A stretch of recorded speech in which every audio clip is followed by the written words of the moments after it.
Well, what's going on, man? How you doing today?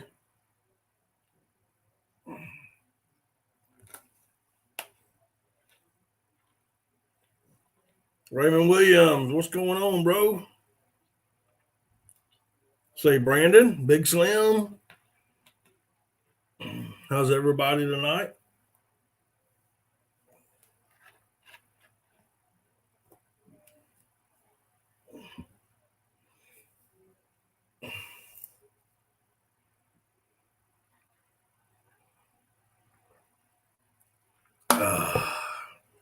Sitting there drinking my sweet tea, getting ready for tonight. Looking for you're getting ready for work. Okay.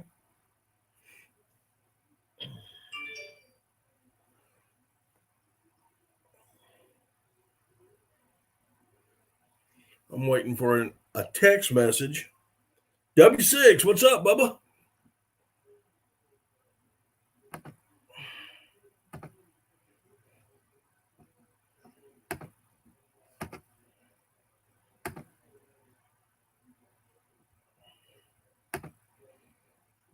There you go. I just sent you I sent the invites in the chat.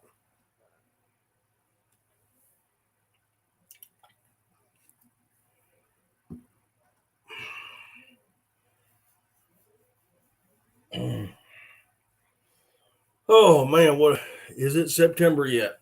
Not yet, but it's working on it. I cannot wait. I am ready for September. I am ready to start shooting stuff. Miss Cecilia, how you doing? Ladies and gentlemen, Daddy Dunk proudly presents another bearded man, but this one's got just a tad bit more less hair than I do. Mr. Neal, Mr. W6 Outdoors. What's going on? Hey, what's up, guys? Another good night. Yeah, man, another good night. I'm still upright. Yeah, I was a little worried the other night with that short. I was afraid you were going to trim that off a little bit.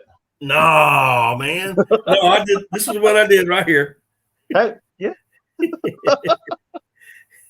I know that. Oh, they corn? Yeah, everybody. I was at the bar at Great Clips, where I go get my hair cut. And ADK, how you doing? ADK, thank you so much, sir. Yo, Jeremy, what's up? All right, Small Waters. But I was at the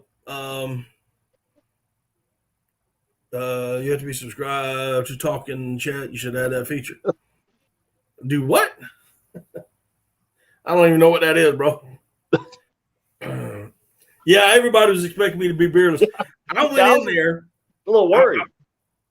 I went in there and she told me flat out she couldn't trim my beard.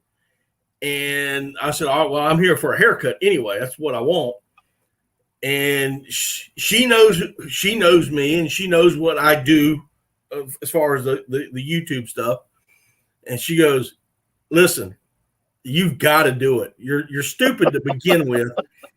And I said, "Okay." I said, "So stand off to the side, and I just did the thing." And then she held my phone while I scooped up the hair. And she goes, "This is going to be crazy. You're going to get a bunch of views." And sure enough, I mean, dude, I got over 3,100 views on that thing. Jeez. Everybody was ready for it. Oh, man. Yeah, once my hair started falling out, I just started shaving it. Well, that's what I've always said. Once I start getting that little spot at the top, that little spot right here. That one right here, yeah. Yep, when I start getting that, it's going to be razored. Yep. Yep. Oh, it's just easier that way. Oh, man, isn't it? Again, I want to thank ADK for that, man. I appreciate it. See, we got Jeremy in the house. Let's see here. Thanks a lot, Raymond. I appreciate that, you doing that for me. And keep throwing his up there every so often. I appreciate it. Weatherman is kicking our butt up here lately. Oh, man. Go I think ahead. we've had eight inches of rain since Thursday. Oh. Some places are over a foot over the weekend. Yeah, up around Mound City's underwater. Missouri came out. Habitat Flats is pumping water off their corn. Oh, I hope it just washes it all away. Hey, anyway. It's doing a good job of it. Sunfish Assassin, how you doing? Tom Keltridge is in the house. Yeah, we got a tropical storm right off our coast. We're supposed to be getting a lot of that tonight. We're getting some. If I go out, just shut it down on your end. All right. Or keep talking. I don't care. Keep talking. I can talk. But we've got high winds and it's supposed to be a lot of rain tonight. And I'm 2 hours inland. Jeez. Yeah, I was talking to Alex from True Southern Waterfowlers the end of last week, and they were getting hit with one also. I don't know how y'all do it down there. Oh, I love it. I love it. I've been in South Carolina. It's hot and humid. Oh, yeah. But are you talking about the hot and the humid or the hurricanes? Either one. I don't want either. I love the hurricane. Man, the hurricanes are fun. They're fun. They're fun. What is fun about a hurricane? Well, the only one that wasn't was Hugo. You know, for us. Hugo kicked my butt. But I mean, you got all the hurricane parties, and the lights go out, things happen, it's pretty cool. Yeah. Hey, this is a family show. We can't talk about when the lights go out. Yeah, well, that's how I had at least one of my children. I do know her. Oh, my. Yeah. So what else is happening down there besides tropical storm? Hot. I finally was able to get on the water Saturday. Mm-hmm. And I didn't even fish. I didn't even care. I didn't even put a rod in the boat. But it's the first time I've had my boat since I did the makeover. And I put it in the water and I just went riding. Just cruising. I just went riding, dude. I mean, I burned up a tank and a half of gas. Nothing wrong with that. And I mean, I was all over that swamp. Yeah. So. Find you any new holes while you're out running around the swamp? Nothing new, but I did come across a couple of interesting stuff. Are you familiar with a plant called lizard's tail? Nope. Let me see if I can find it on my phone. That must be a southern thing. We ain't got nothing like that up here.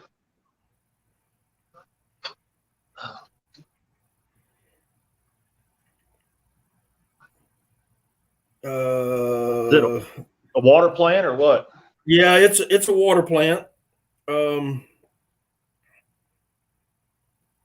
Let's see.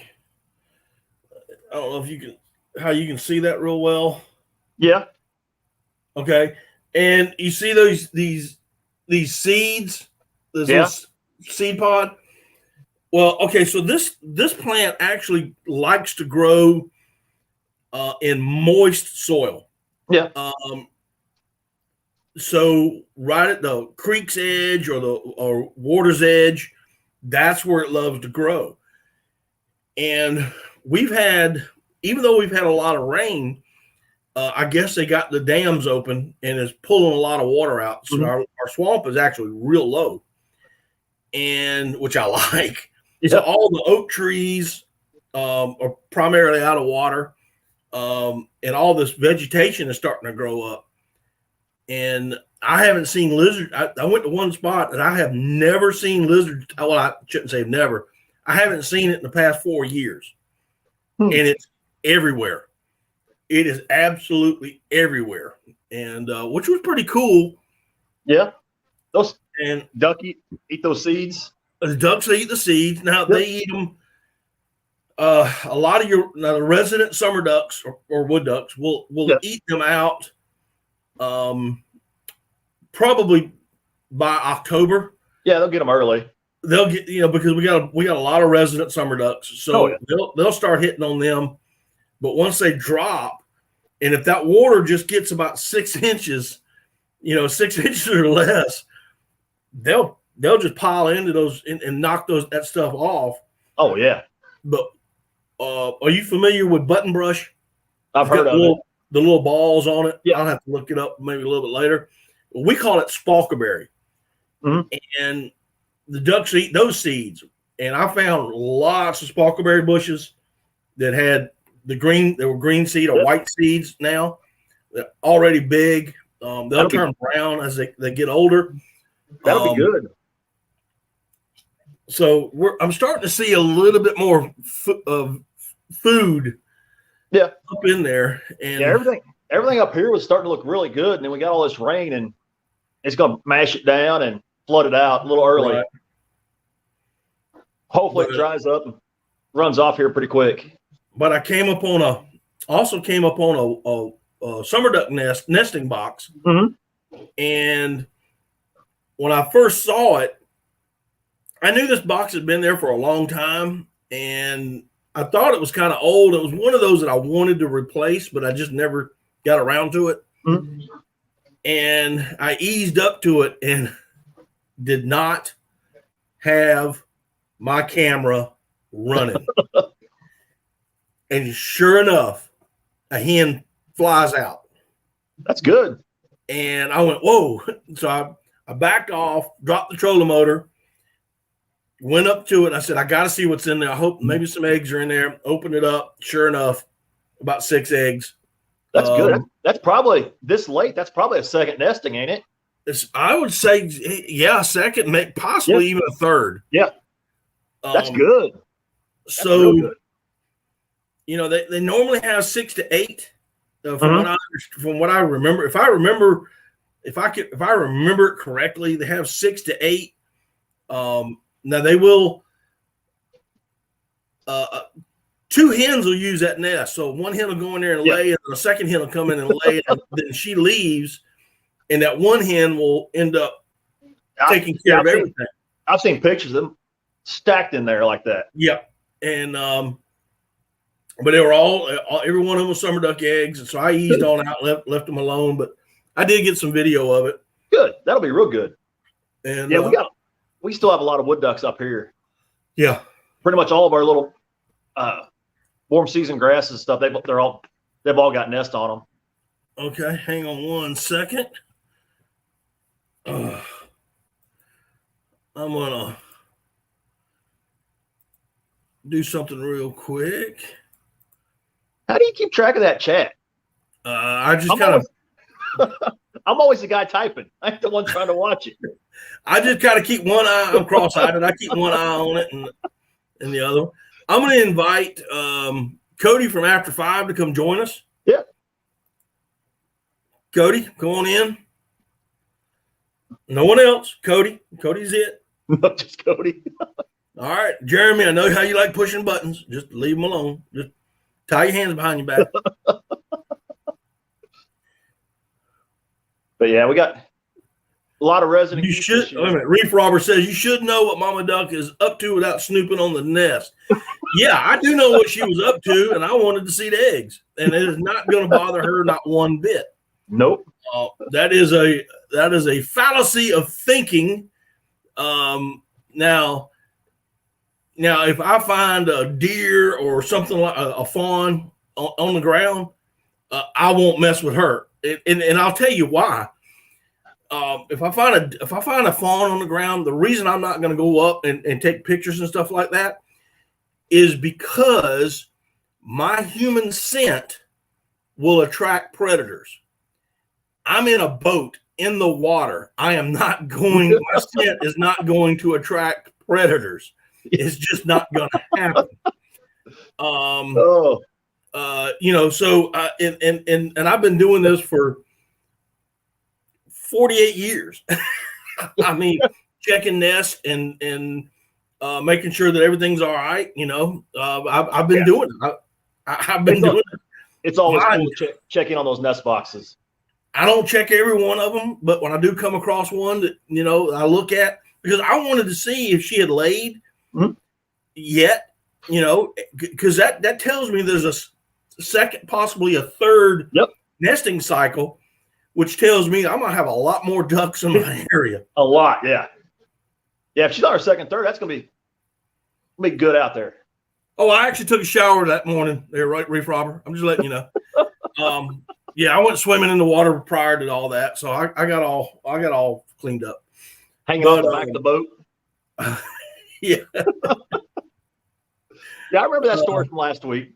Yeah, off the back of the boat.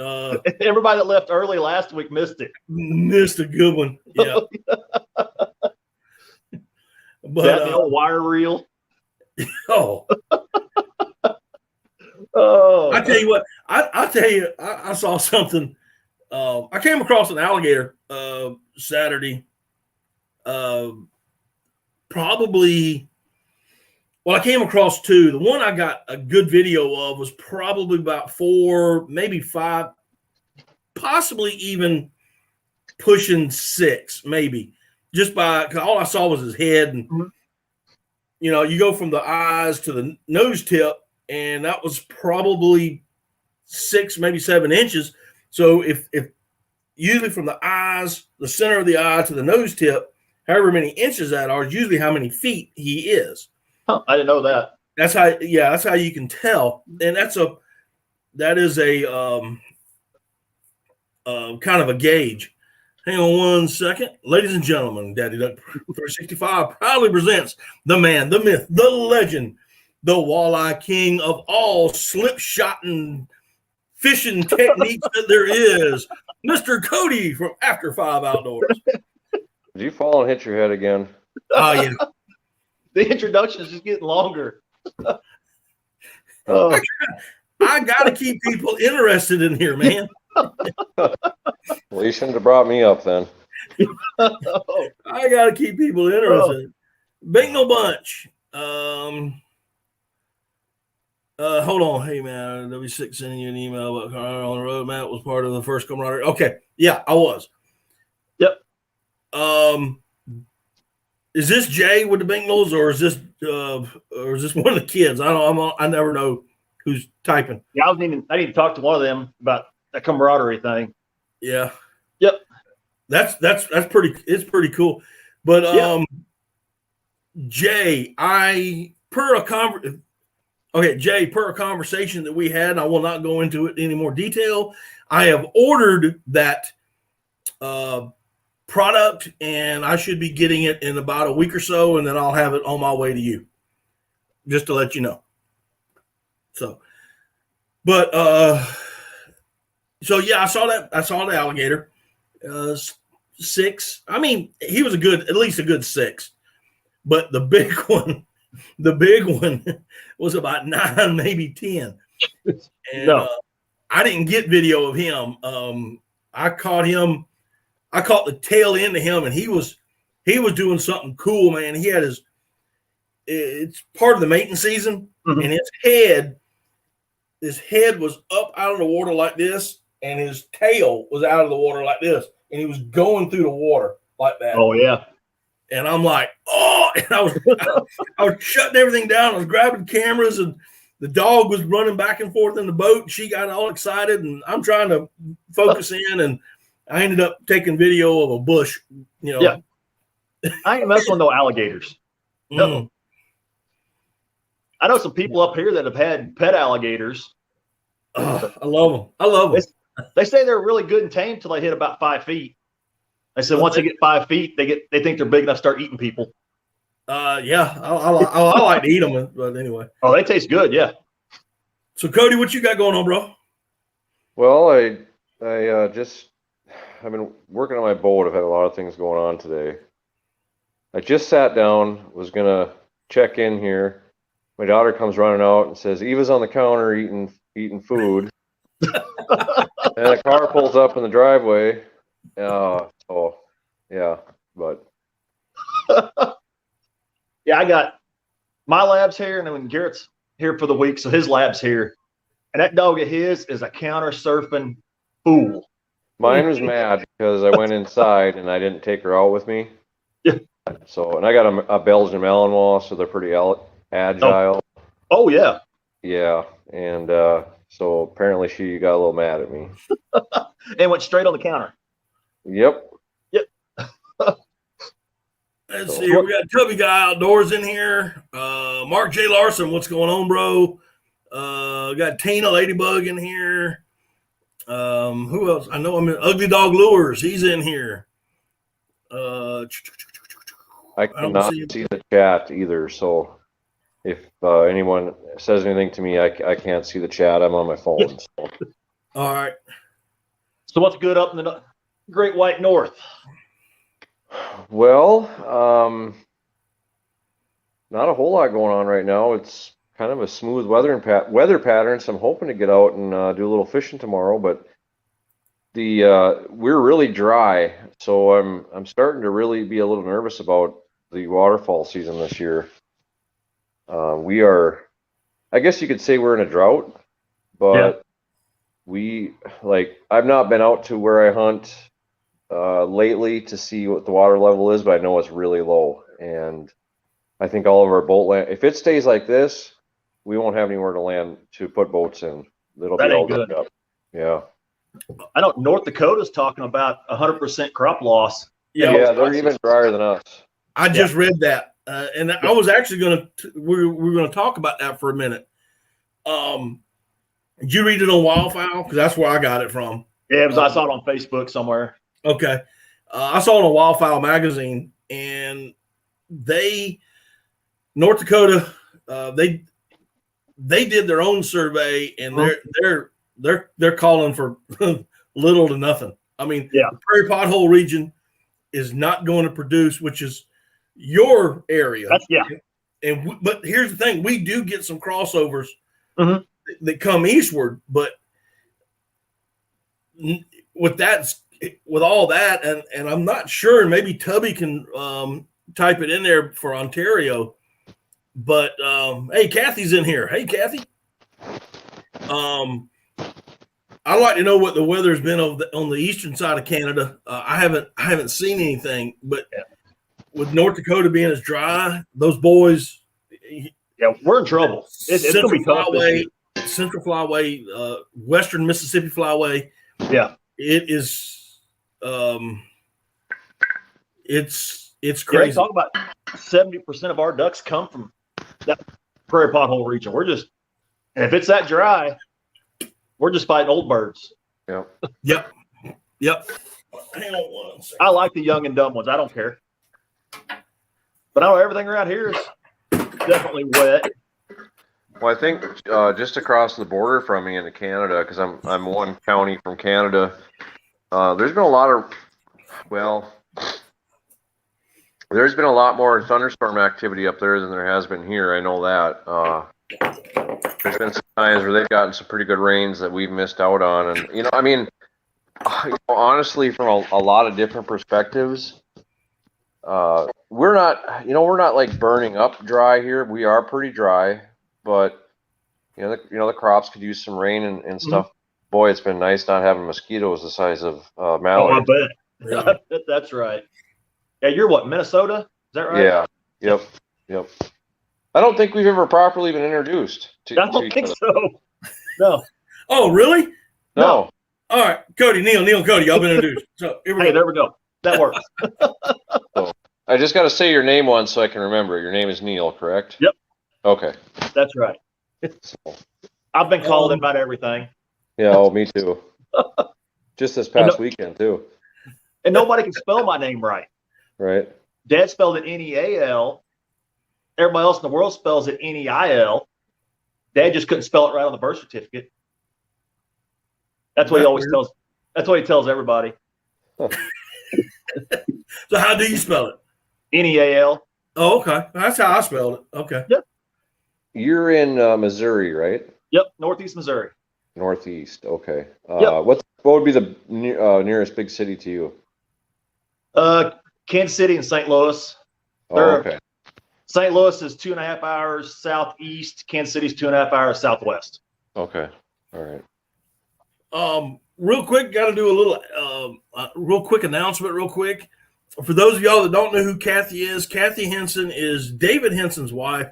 David Henson is the maker of the Flatwood lanyards, duck call lanyards that I get all the time. For those of y'all that have seen them, these are, in my opinion, the most comfortable and most durable lanyard out there. I have yet to find one that's better. That big old zipper braid or whatever that is to the back of your neck. Yeah, helps a lot. This thing right here, I mean, this thing right here is freaking. And it took, I would say, it took 5 trips before it broke in.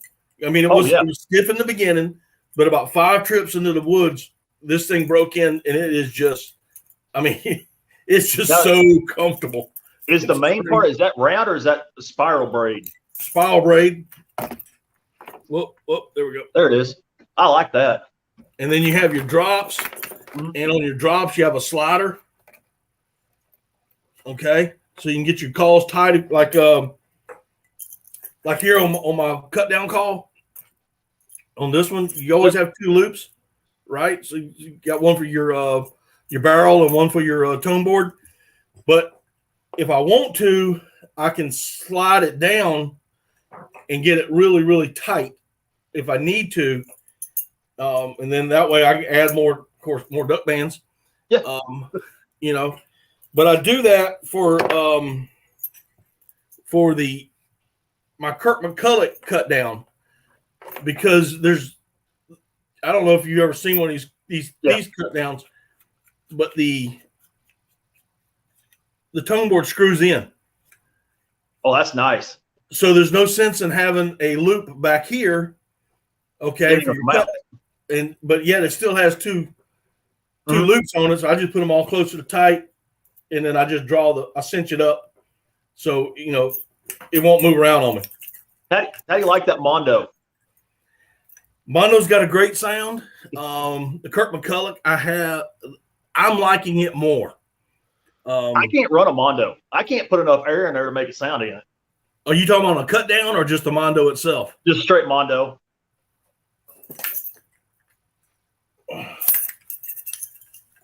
This is how much air it needs. You don't need a lot of air. It's the biggest mistake everybody makes with cut downs. You don't need a lot of air. What you have to remember is when I don't know, can you see the reed? Yeah. All right, my reed is upside down. Okay, you either have it upside down or right up. I put all my reeds upside down.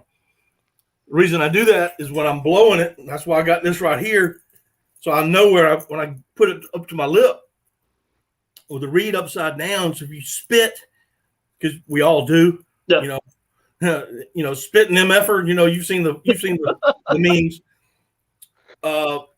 It will drain off of that reed and tone board. Yeah. It will come off, so it won't stick. I never thought about that. But if you take your call and turn around upside down and just, you don't need a lot of air. You really don't need. This is all the air you need to break the reed over. That's it. Just, and then to make the duck sound.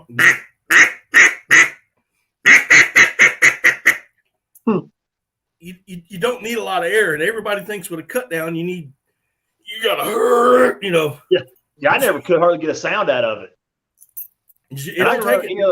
I can run any other J-frame made, but I could not get that cut down to work for nothing. Yeah, I actually put too much air in the J-frame. That's so. Yeah, I have to be really picky about what single reed I try to run because I put way too much air in them, and a lot of them squall out. But it doesn't really take a lot of air. I'll have to try another one sometime. Oh, yeah, we hunt a lot of these big lakes around here. Here we go. Yeah, and if y'all on Flatwood Lanyards, if y'all go to their Facebook page to order, if you're looking at a call lanyard or any kind of that stuff, just mention my name. Okay, just mention my name, and she'll charge you double $365, and they'll take care of you. That's good. Yeah, I like my J frames. When I went to Squad Fest the other day, we got hooked up with the Pacific Call guys. They've got some screamers. Oh yeah, and those guys are just freaking nuts to try to talk to too.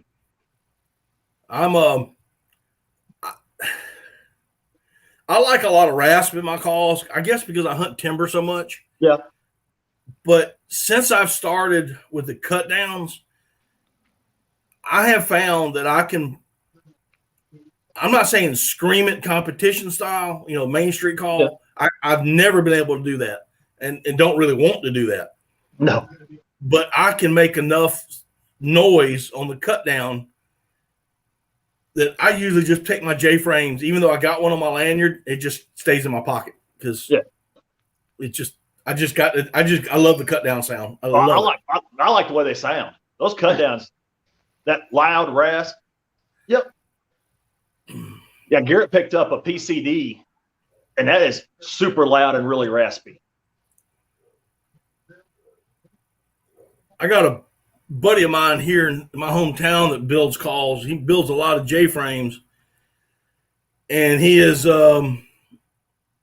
he's now getting into building some cut downs, and I got to get with him because I want him to build me a cut down. Well, yeah, but I want to be there when he builds it so I can get it tuned.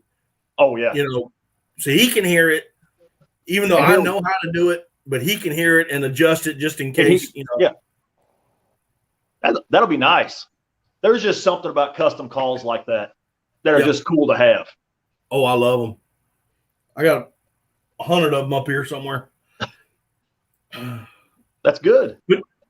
But getting back to the North Dakota thing and what Cody was saying about how dry they are up there, for those of y'all that don't duck hunt, we as duck hunters, we look at that prairie pothole region, the Dakotas, Montana, over towards, even into Michigan and Minnesota, and then up into Canada, Saskatchewan and Alberta. That's where our duck factory is. That's where our ducks are being born at. And if it's dry, they got to have water. And the bad part about when it gets dry, farmers start thinking plowing it under. Yep. If the water's still standing, they don't push that to plow it that hard. But once as dry as it is right now, farmers start pushing for more ground. Right. But yeah, we get most everything we get comes from up there. So what's the secret to walleye fishing? When I figure it out, I'll let you know. Okay. Like I said, when Matt does these introductions, don't believe any of it. 'Cause I am not a walleye king. I had 2 really good trips back to back where I almost was scared to drive home because I thought, well, my luck's going to run out. I'm going to crash on the way home or something. So, I was fishing this lake here, crappie fishing last year, the year before, spring, catch a spawning crappie, and caught a couple walleye. I think we caught 6 that night. They were 15 to 17 inches long. Perfect eating size fish. Yeah. Yep. Oh yeah. But I'd always heard there was walleye in that lake, but I've never heard anybody catching them. Are they very popular down there? No. Okay. February when the ice first comes off, they start fishing the rocks along the dam, catching some, but there's not a whole lot pushing for them through here. Okay. Huh. Real quick, we got Frontier Survival's in here now. Mo Homesteading's in here. Mike Humphreys, the Backwoods Barbarian. Daniel's in here. Who else? If I missed you, I'm sorry. Just post back up in the chat. I'll try to catch you. I can't keep up with chat. Like I said, I get used to it. I keep one eye over there and one eye in front of me. That's a multitasker. Yeah, I can see that. I'm always the guy just there typing away, having my own little side conversations. So but yeah. So have you Justin Lopez, what's up? Have you been duck hunting for many years then, Neal? Or yeah, see, Garrett's 17, so yeah, I'm about 19 years in. Okay. Yep. I hunted a little bit when I was a kid, and then I didn't hunt for about 15 years. And a friend of mine got me back into it. Cost me about $5,000 that fall, and Yeah. been back into it ever since. Yeah. Yeah. I grew up deer hunting. Dad deer hunted, and I don't know what changed. Me and my ex-wife, we killed 3 deer opening morning in about 10 minutes, and it was like shooting a paper target. No adrenaline rush, nothing. And I was like, I'm done. Yep. Started chasing quail, and I started chasing ducks. Yep. Yeah, duck hunting is pretty fun. I really enjoy it up here. And when I say this, I really enjoy it the last part of the season where it's freezing up and you get them mornings where you're breaking ice to get out there, and you got to break ice to have a little pond for them to land. Oh, it's just, and I love hunting ducks in snowstorms. Yeah. But yeah, once it gets pretty crowded through here. Yes, they are. It gets a little crowded through here sometimes when the weather's nice, but when it starts icing up, people stay home. And that's my favorite time to get out there. Right. Yep. I don't mind working. The best hunt we had last year, everything was froze up, and I had Alex up here from True Southern Waterfowlers. We broke ice, broke about a 10-foot circle in his pond, and we shot 18 gadwall in about an hour and a half. Wow. No calls, no decoys, just open water. Wow. It was absolutely insane. Huh. Is that pond beside over by his house? By Alex's place? Yeah. He was up here. Oh, he was up there. Oh, I'm sorry. Oh, yeah. I for some reason I thought you said you were down there. No, he was here. He spent a week up here the last week of December. Okay. He came up to shoot mallards and geese in the snow. And we didn't shoot any mallards, and it was a full moon, so geese flew all after dark every night. Oh. Yeah. We saw a bunch, but it was 15 minutes after shooting time every night when they came in. Huh. But yeah, if you got open water, it's money. Right. So, yeah, if that's I'm, a big, oh, go ahead, Cody. if I'm on track, Matt, so W6 is the guy that you're wanting to go to Missouri to hunt with, correct? Yes. Yep. Okay. Okay. Yep. Just making sure I got the right guy here and everything. Yep. Yeah. I want to go up there and then turn around and hit the Binknell bunch and and whoever else. Yep. I got you know where Kentucky Lake is I guess in Camden, Tennessee, near Camden, Tennessee. Yep. I got a buddy of mine down there who wants me to come hunt with him. So I'm if I can make it work, and if I can make it work, it'll be like wham, bam, thing, and then poof back. Well, yeah. You know, I'm just trying to make it work. Yeah. I like hunting with new people. I don't care. I have a lot of fun. Garrett does all the cooking. Yeah. The Hensons that do the flatwood lanyards, they're out of Missouri as well. Where at? I didn't know that. Kathy, where are y'all at if you're still in here? Yeah, Cape Girardeau. Okay, yeah. I have a guy from Cape Girardeau comes up for every one of my Delta Waterfowl events. And if I remember, it's 5 or 6 hours away. He brings his kids up for all of our youth events, helps us cook.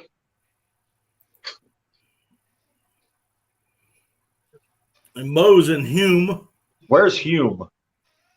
Another one of them towns I ain't never heard of. And I think Mike is from out there too. Yeah, Mike's not too far south of me. Yeah. Yep. That's good. We got several Missouri people on here. Oh, yeah. How far would you be from the Iowa border, W6? 40 minutes. Oh, okay. Okay. Yeah. Huh. We'll say, can you? Yeah, we usually hunt an hour from home, about any direction. Okay. Do you have a buddy that lives up around Dubuque? He wants me to come up there and go hunt. Okay. Do you get a pretty good influx of birds then in the fall, or? Ducks have been a little goofy the last couple of years. We haven't had much for a duck migration until the season's over. But our goose season's been absolutely outstanding the last 3 or 4 years. But all of our mallards are either pushing west or just hanging up north until we're closed up. Okay. Do you get specs? We never have. I've never seen any specs till the last 2 years. 2 years ago, I saw probably 300. Last season, every single goose spread we put up, we were hunting specs out of. Really? Yeah, I mean, they were talking 400 or 500 in groups coming in. Wow. And trying to fool that many specs was a pain. Yeah. But Garrett learned the spec call, and we're ready for it this year. But they'd work in, slide into about 45 yards, and then just slide off, land 80 yards away for a little bit, then slide back in. Huh. Yeah. I don't know what's changed with their migration, but we're sure liking it.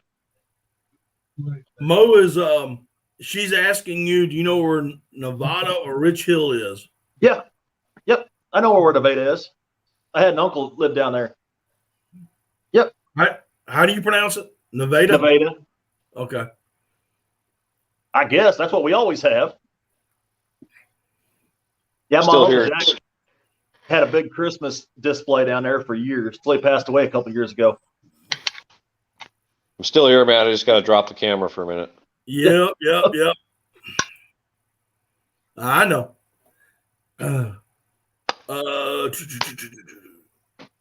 Yeah, Cody can't see the chat.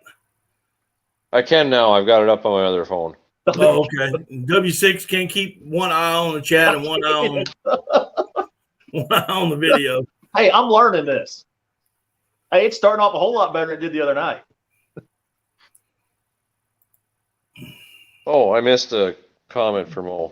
It's just a another species, I guess you would say, of goose. Yeah. Speckle belly. A white-fronted goose. White-fronted goose. Giggle chickens. Yeah. Yeah, we were getting into so many, and we were running a full Canada spread, running 20 to 35 dozen Canada silhouettes, and we just never could get them to finish good in it. And we'd hear them coming and be like, "Oh, here we go again." They were a pain, but we got more snow goose decoys to go for it this year. Yeah, I was down to Backwoods.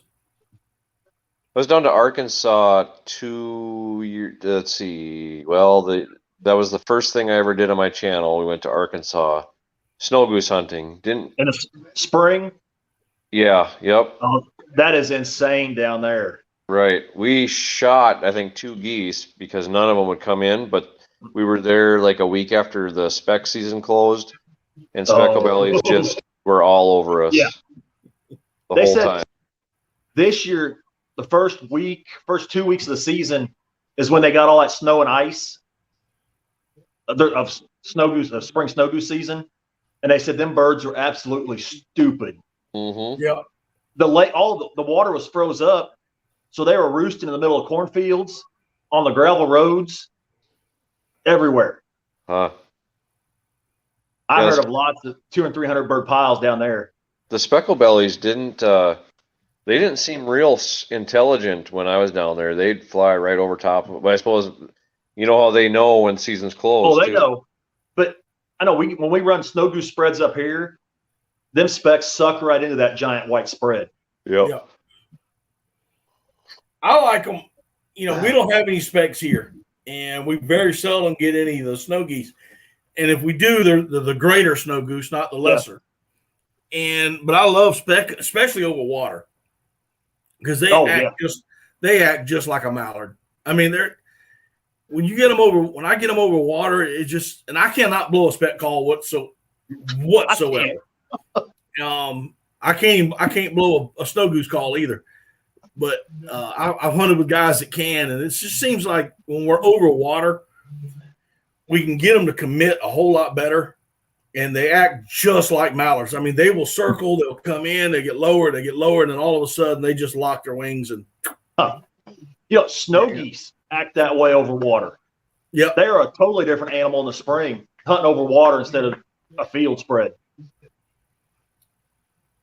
Hey, Canyon, listen, buddy, we've had this conversation before. Don't be asking in the chat for somebody to drop your link, okay? Don't do it. You got me? Thank you. And yes, specs are delicious. Mike, you get several of them down your way? I don't remember how far south we talked about you being, but I wish I could find the stupid ones. I get the smart ones. I don't like them. They make me look stupid. But yeah, the last couple of years, we've been fighting a ton of them. Yeah, I have hunted them in the fields, and it just seems like they're a whole lot harder for me. Yeah. And every time, I got a buddy of mine he's a guide, lives in Arkansas, guides out of Arkansas. He had, I don't know, 500 to 800 specs that were using a field right behind his lodge. And we went out there one morning and set up the decoys and put the layout blinds down before daylight. Got up and went to a field to go shoot ducks and came back, and the specks had not started moving yet. So we climbed into the layout blinds, and we could see those birds coming.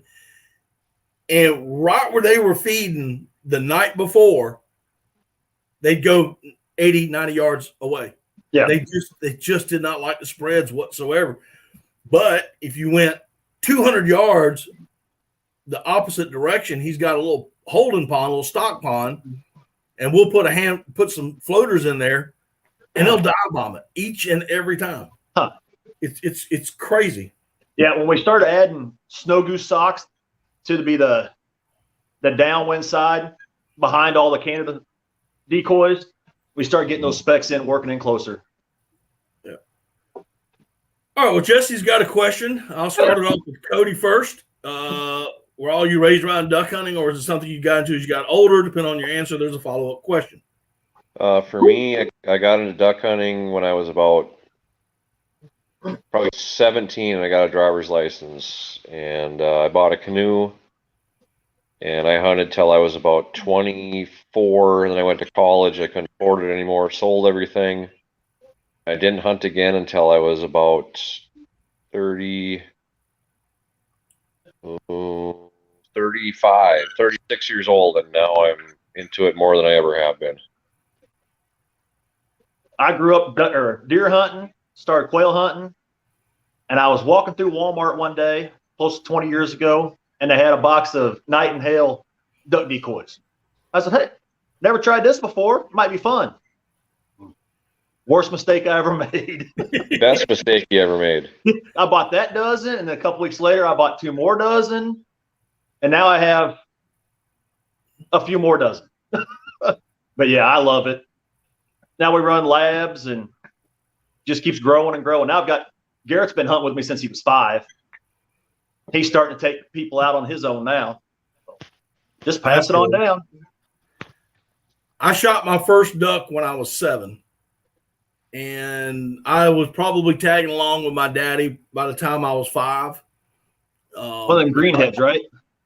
And it was, yeah. Well, the first duck I shot was a teal. Oh, yeah, that's right.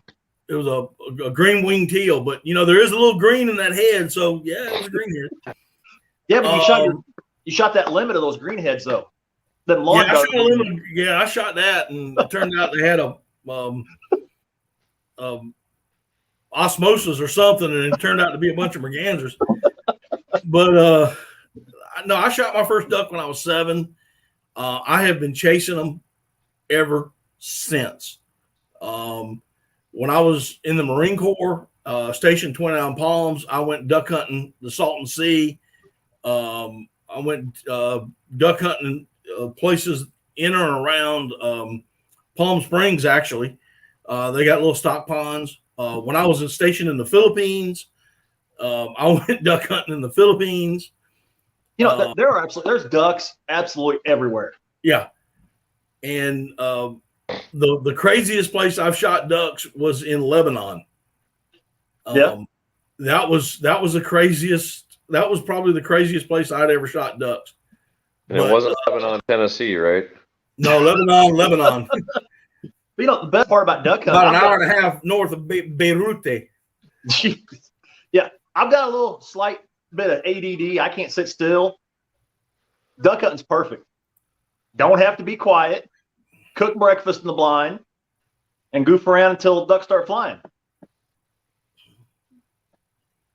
All right, so here's the problem. I guess it's a follow-up question. I've never been and want to start. However, I know of no one who duck hunts, and I'm nervous about harvesting the wrong one. What do you recommend I do? Cody? Depending on the area that you live in, if you have a wildlife management area, I would get a pair of binoculars and a bird guide, and I would go out to said wildlife area, and I would glass birds, and you will learn them very quickly, I think.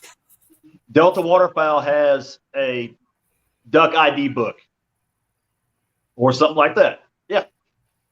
And the more you look at them through binoculars and the books, yep. But yeah, you'll learn every duck's got a different wing beat. The necks are a little longer. Those wood ducks have that square tail. They all make different sounds. Their wings make different sounds. The more time you spend out there, the better you're going to get at it. And one thing to add, I guess, is depending on what kind of water system you're in, you're going to see different kinds of birds too. Yeah. Right. Yeah. Where are you from? Has he said that? I can't remember where Jesse's from. Yeah, I heard, but I can't remember either. Yeah.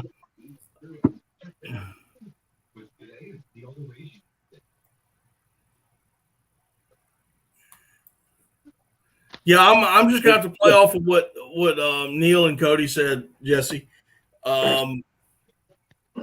Get you a bird ID book. I mean they're on.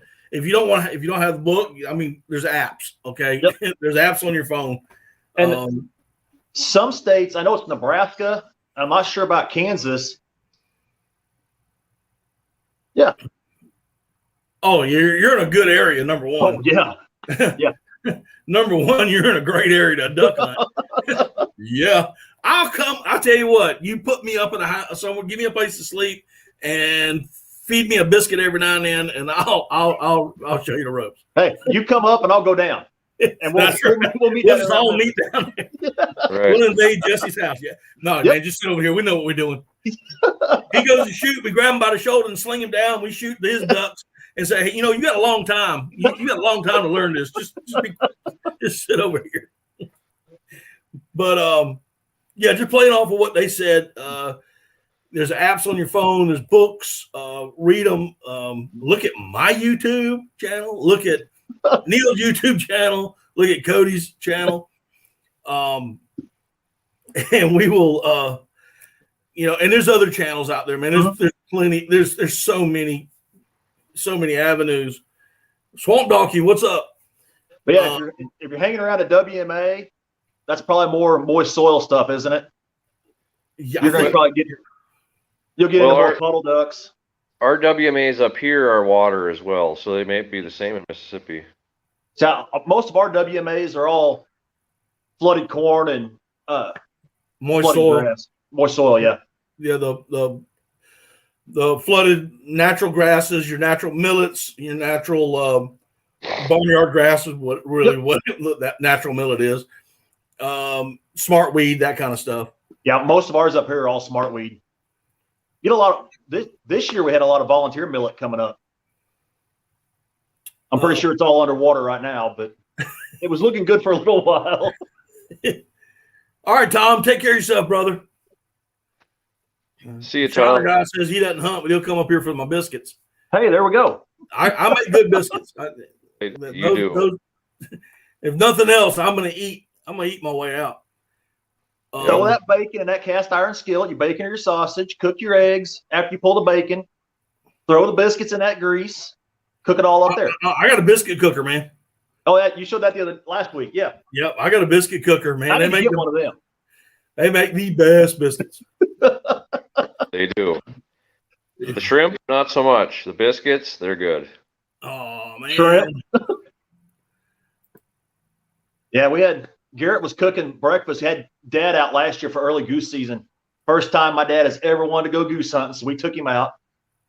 Garrett had the oven over there next to him, and the grease had boiled over. So I don't know what happened, but the whole side of the blind was going up in flames. Oh, and he's standing there going, "What do I do?" Kick my panel blinds out of the way. Yeah, I guess he had got a leak around the edge of the propane bottle and was blowing fire out of it. Oof. And then the geese came in and we burnt the bacon. He's burnt bacon. Jesse, I would assume that area is the protected area is going to be a federal refuge. Yep. And each state has federal waterfowl refuges. So that's what it is. And correct, you cannot hunt those areas. Please do not go and try to hunt the federal refuge. They will not only will they lock you up, they'll take everything you got. Yep. But if there's even where I hunt, we have a refuge and we have a WMA that's right across the slough. So, all of our refuges have WMAs around it that you can hunt. There's a rumor when Tony Vandermoor was younger, he got caught sneaking into Swan Lake shooting ducks. Oh, yeah. When he was 16 or 17. All right, I've been given a challenge. Updated video on biscuits and gravy needed. Okay. Hey, I can cook. Good. I can do biscuits. I can't cook gravy for nothing. I'll have to. So I need that video. I'll have to do that during the duck season. Yeah. Because that is the only time I actually use my biscuit cooker. During the duck season. It's too hot right now for, to go outside and cook biscuits and gravy. Are you going to be around this Christmas, Matt? Yeah. Okay, so I'll probably end up coming down for a couple days again if you don't care. No. You're more than welcome. We've cleaned all the shrimp holes from up under your bed, and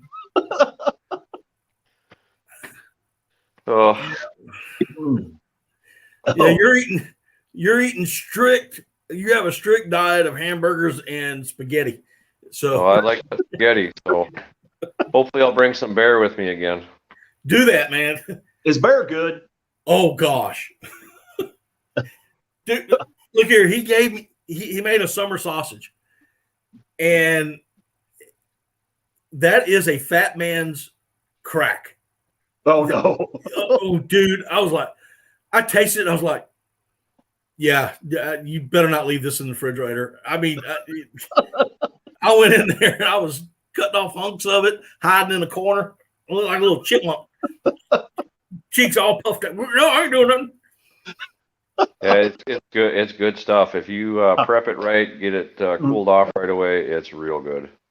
Missouri is opening bear hunting in 3 zones in South Missouri for this year. Okay. I guess for next year. I think that's first time ever. The population is on the rise here for sure. Yeah, same here. I just saw something on Facebook the other day. A guy ran a bear over in my home state down in the Low Country. Ran it over?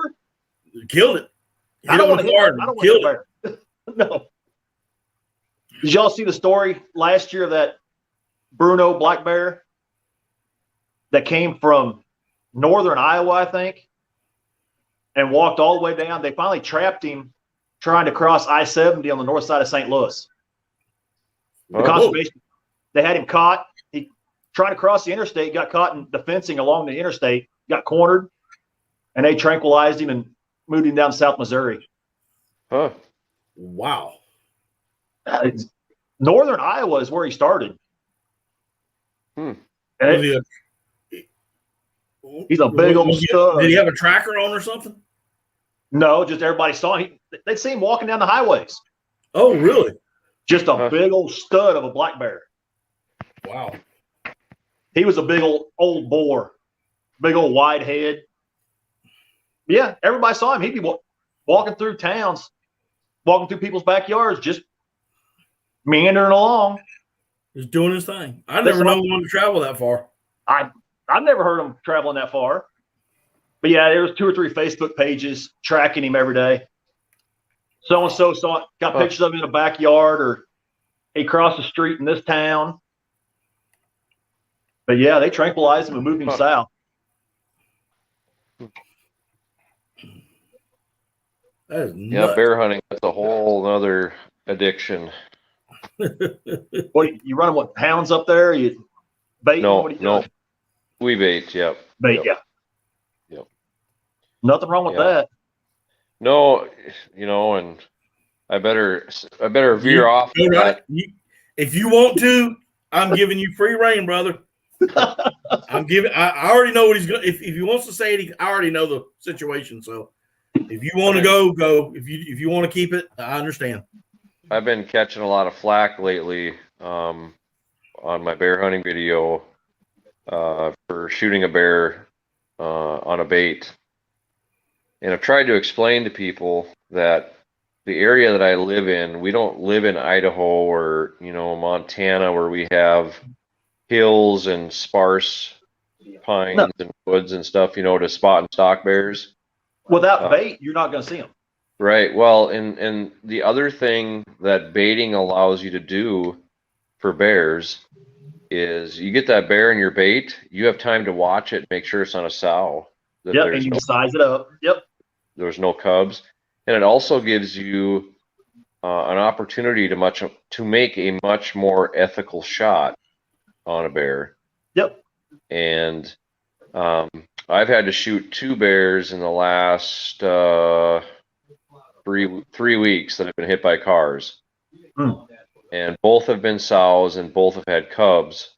And the cubs were just big enough where we could not catch them. Yeah. So they're pretty much sentenced to a death sentence without mama. Yeah. And our population is growing very rapidly, and now that it's been dry this year, these bears are having tougher times finding food.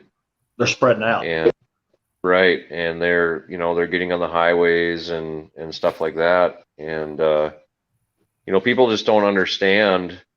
I don't know if it's ignorance or if it's just, most of it is emotion. But they don't understand, they just think leave animal alone and all is well. Well, like Matt, you and I were talking this morning, predators, you have to manage. That's in my belief is that's what, one of the reasons why we're on earth is God wants us to manage what he's given us, and it's just unfortunate that people don't take a little time to educate themselves or look at what's going on. They just want to make snap comments and whatever. I mean, everyone has their own opinion, and that's great. But if you're going to throw stones at someone, make sure you know a little bit about what you're throwing the stones on. Yep.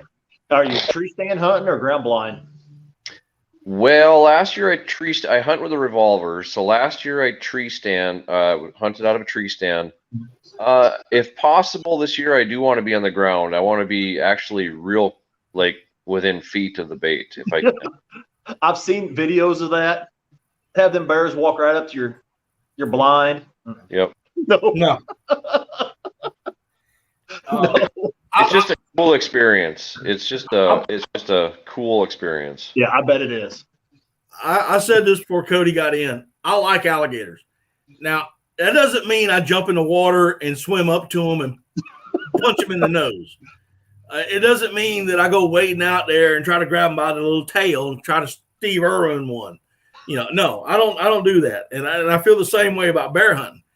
I want to be in a 900-foot steel tree stand, or not a tree stand, a tower stand, that I have to take an elevator up to get in and shoot them with a 50 caliber sniper rifle, because I do not want to be that close to something that will turn me into fodder a little bit later on.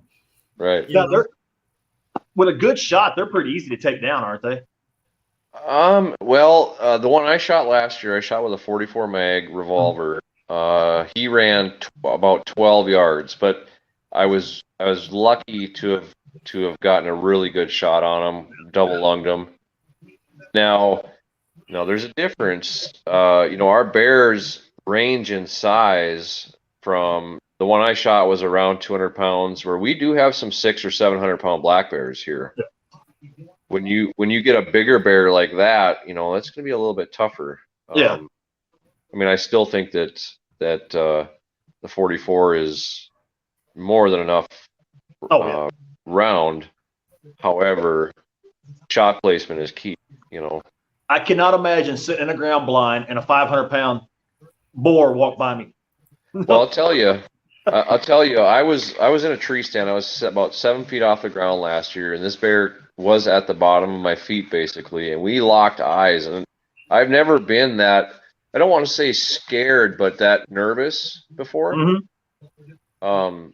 But it was a really cool experience, and I think it would really be fun to be right in the bait. But the only problem is the bears can smell so well that they may not come in. Now, the smell is great, but the eyesight isn't. Is that right? The eyesight is not, they have okay eyesight, but they don't have like awesome eyesight, but they have really, really good hearing. Okay. But yeah, they can smell for miles. I've always wanted to go bear hunting, but hopefully I get drawn for that one in South Missouri. I think that'd be a lot of fun. So. Me too. Yeah, I'm telling you straight up. Yeah. He'd have had enough stuff running down that tree. He couldn't have got up to me anyway. Yeah, it'd have been too slick. He'd have never been able to get grip. I think that bear, I thought that it was possible that bear might try climb this tree stand, but it would have been more out of curiosity than it would have been out of hostility. Yeah. I've seen I wasn't challenging the bear. I've seen videos of them crawling up a tree, just curious critters. Yep. I ain't playing that game either. Right. I think I don't think like black bears. Now grizzly bear, that'd be a completely different thing, but I don't think black bears, I mean, I'm not saying they're not dangerous, but they're not as probably hostile as a grizzly would be, I don't think, on the situational, absolutely. But did you see that video on Facebook of that lady that pushed that black bear off the fence? Yeah. Yeah. I wouldn't have done that. The black bear, it was sitting up on top of the fence, swiping at her dogs. She just ran out there and pushed it off the fence. Right. Yep. Yeah. No. There is stupid spelled STUPID, and then there's a whole different type of stupid that's spelled STOOOOOPID.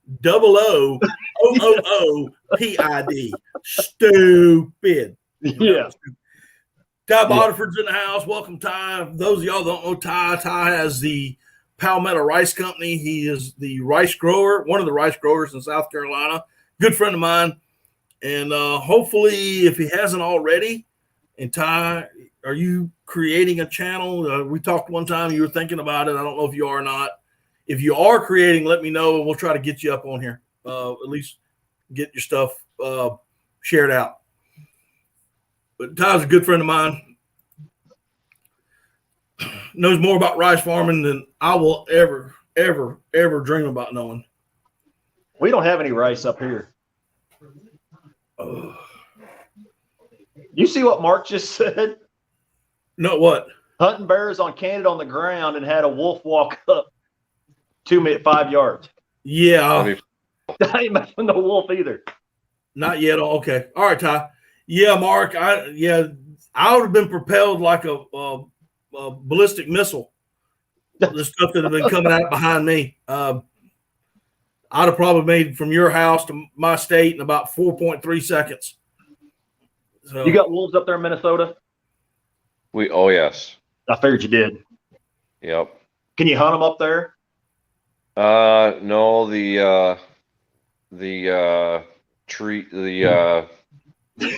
environmentalists got their way. Yeah. Canceled. We had a wolf season for a couple years, but I think they're trying to get another one because the population is going. The consequences Crazy, of not having one. you know? Yeah.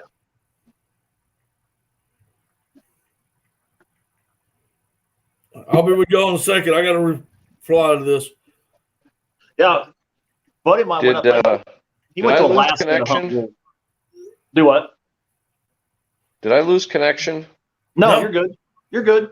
Okay. Everything was freezing up here on my end, so I didn't know if it was. Nope, you're good and clear on this end.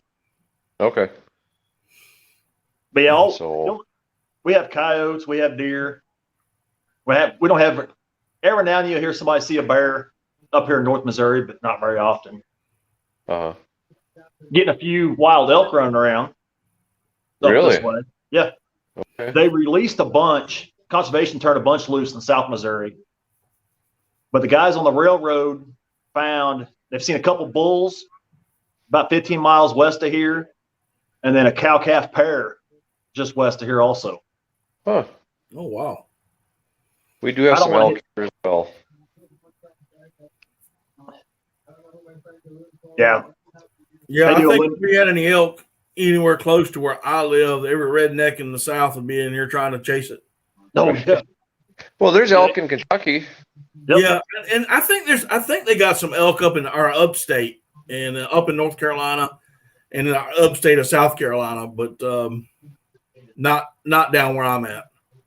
Yeah, they turned all those loose down there in South Missouri, and rednecks in Missouri have to go down there and road hunt all them too. Yeah, they find a bunch of their nice bulls with the heads cut off. 2 years ago, a young girl was hunting with her dad, and she shot a bull thinking it was a whitetail. We actually had that happen here this deer season. Yep. I haven't been around that many. Not sure how you mistake it. Yeah, no, I can't see it. But yeah, we're getting quite a few wild critters running around here. There's a lot of, before all the CWD stuff went through Missouri, there was a lot of elk and whitetail farms up through here. Oh, okay. Yep. And I don't know if they've been turned out from there or they've just migrated from the South. I don't know. Huh. Yeah, we have a few. I know we have a few buffalo farms around our state. I can imagine one of them getting out and crossing somebody's food plot. They make awesome hamburgers. That they do. There's a few food trucks running around here selling buffalo burgers. Buffalo burgers are very, very good. Yes. This is from my home. So I was telling you about the upstate. Ty Bodiford said he found a pile of elk poop and possibly tracks in Oconee County while turkey hunting this year. Yeah, that's got to be quite the track to find.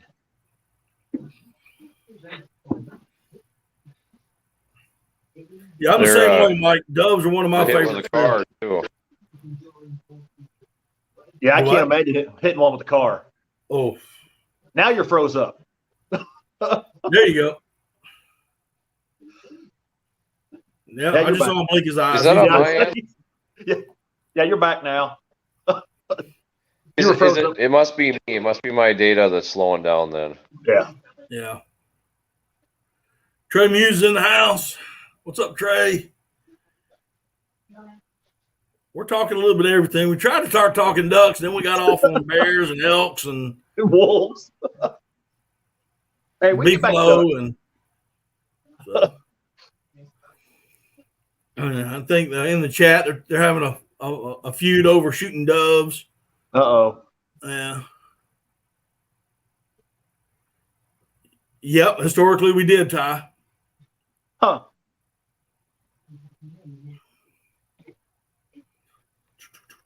Yeah, then us white folks took over and cleaned them out. Yeah.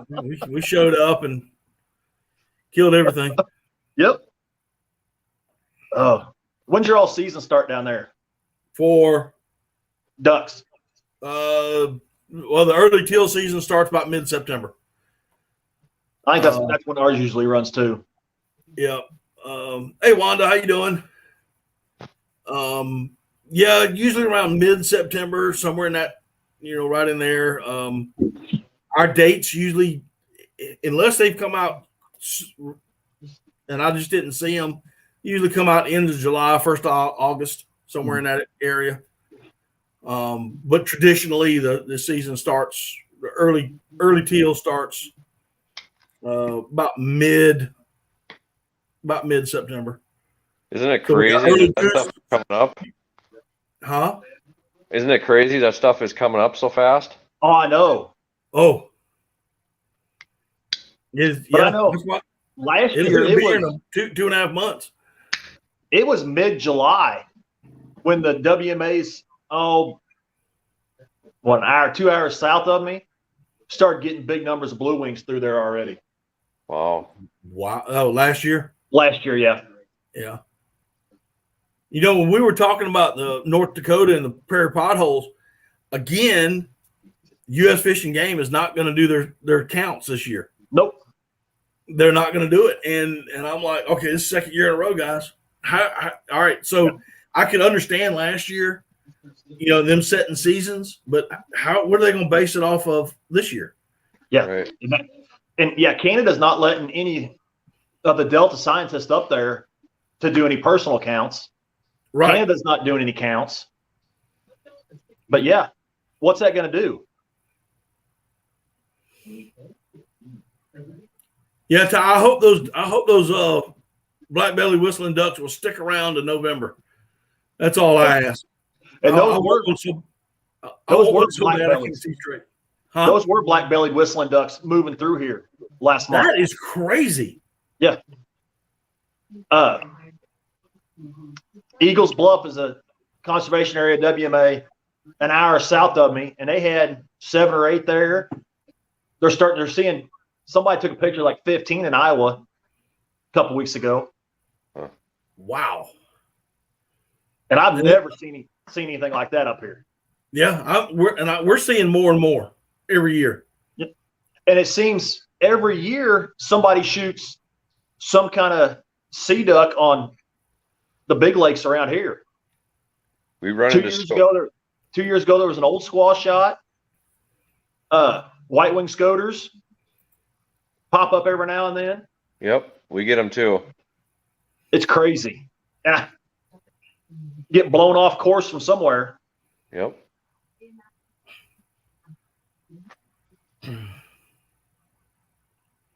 Yeah, I've seen pictures of them whistling ducks in wood duck boxes. Yeah, and I was trying to get over there to pop that up on the top. Yeah, a buddy of mine has a little piece of property just outside of town, and he's got a little what I call a slash pond, so it only fills up when we get a lot of rain. Mm-hmm. And he had a pair mating in there 2 years ago. I didn't see him last year, but he told me that he says, "Hey man, those long-legged things you were chasing, you were getting video of are back." And I'm like, "Really?" So that's good news. Yeah. Now, are they just spreading out, or are they just getting lost and getting blown up here? The whistling ducks? Yeah. No, I think there's so many of them. They winter here. I mean, this is their I'm sorry, excuse me, their breeding area. Yeah. Traditionally, but they've had such low numbers in the past, and now they're starting to rebound. But small water charters, I mean, he is seeing just hundreds of them daily in Florida, and we're seeing, like Ty said, he saw 18 or so on his fields, rice fields and crawfish fields. He's seeing them. I know where those fields are, so I mean. I see them. I didn't see any Saturday, but then again, I wasn't really going into the area where I would see them. Now, are they a puddle type duck, or they eat acorns, or what are they? Yeah, they're a puddle type duck. They're close. They're a tree duck. Yeah. So you have summer ducks or wood ducks. They're tree ducks. But these are the long-legged versions. Yeah. But they nest. They nest in wood duck boxes or summer duck nest in boxes. They nest in tree cavities, like there's several other ducks that do the same thing.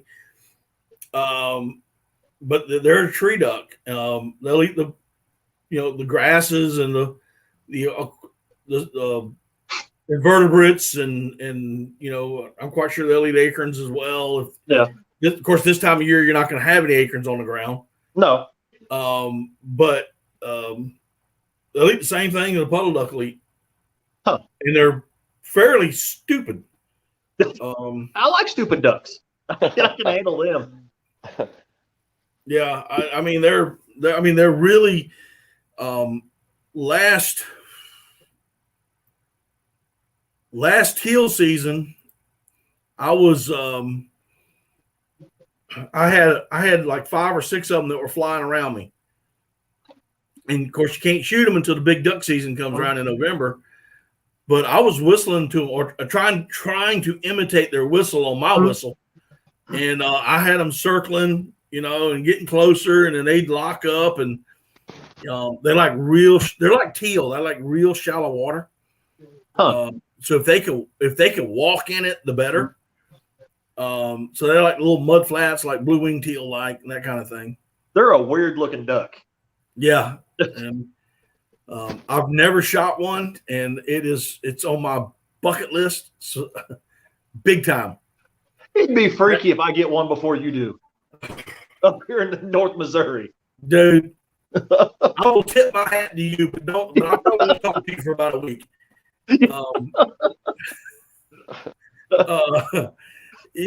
Just that and a cinnamon teals. Of course, we don't get any cinnamons down here. We don't either. But I want a cinnamon teal so bad. That and whistling duck. This spring, they had a couple cinnamon teal on Eagles Bluff Conservation Area that they were getting pictures of, but I've never seen any come through here during season. Yeah, I can't say that I've ever seen a whistling duck here. Yeah, heck, if they're in Missouri and Iowa, they might just push on up to you too. Maybe. It's crazy. I mean, we're seeing more and more every year. Yeah. It's weird the way their ducks' ranges change like that. Right. Like the way the specks have moved in the last couple of years through here. Those are moving into your area. Thanks, Mike. I'll catch up with you later. When I was a kid, we used to have snow geese here. This is a main flyway for Canadian geese, and now it's like shifted, and ducks too, but it's shifted west for us.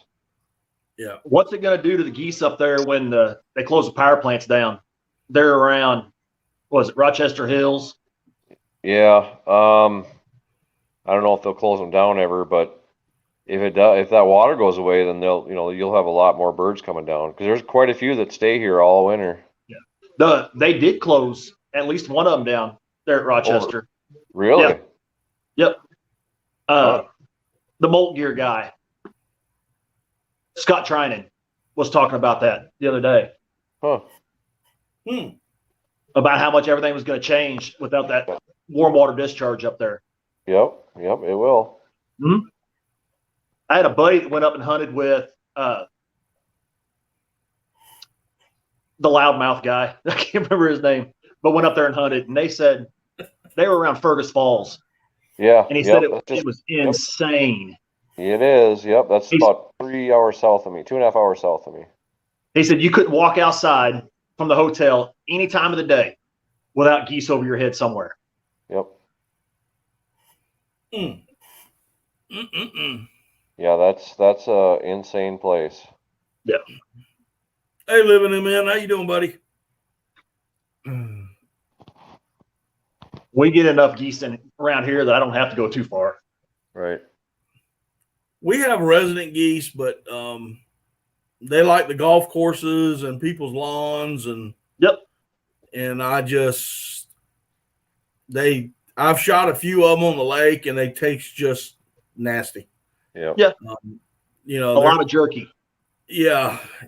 I mean, they just. I mean, you can shoot them over the water, you know, and whatnot, and make some jerky or whatever. But I like to eat the goose. I like to eat ducks, you know, and I like to roast them or smoke them and have a really good meal out of it.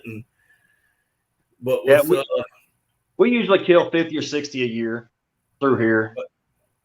But even with all the cornfields that we got, they just don't visit them that often. You don't see them, you know, like you do out west. They stick around, you know, city ponds and golf courses, and they'll eat that grass all day long. And when it's warm, that's the way it is through here. Nico, go ahead. When it's warm, they're on the cattle ponds, cattle pastures, eating grass. Yeah. And that's when they're the most fun, is shooting them in them cattle ponds and pastures. Unfortunately, Canadians just don't taste that good. No. Nope. We turn about everything into jerky and summer sausage. Yep. I've never thought about making Canadian summer sausage before. I wonder what that would be like. It's good. We take it to the butcher shop and have them do it all. Really? It don't taste like goose. I know that. Probably not. I don't know what all they put in it, but they make sticks out of it a lot of the time, or just tubes of summer sausage. Huh. Yeah. Now, living him in saying the goose breast marinated in cherry Coke and wrapped in bacon. I'll eat the bacon and drink the Coke, and you can have the goose breast. Yeah, the first time I made goose jerky, it got cut up and added with my duck jerky that I was making. Cooked that duck jerky for about 7.5 hours till it was really good. And you can still taste that goose meat. It wasn't near ready. Yeah. I didn't get enough jerky seasoning on a goose to get rid of that taste. And there's one of our biggest problems right there. What Ty is saying, we cut our corn in August.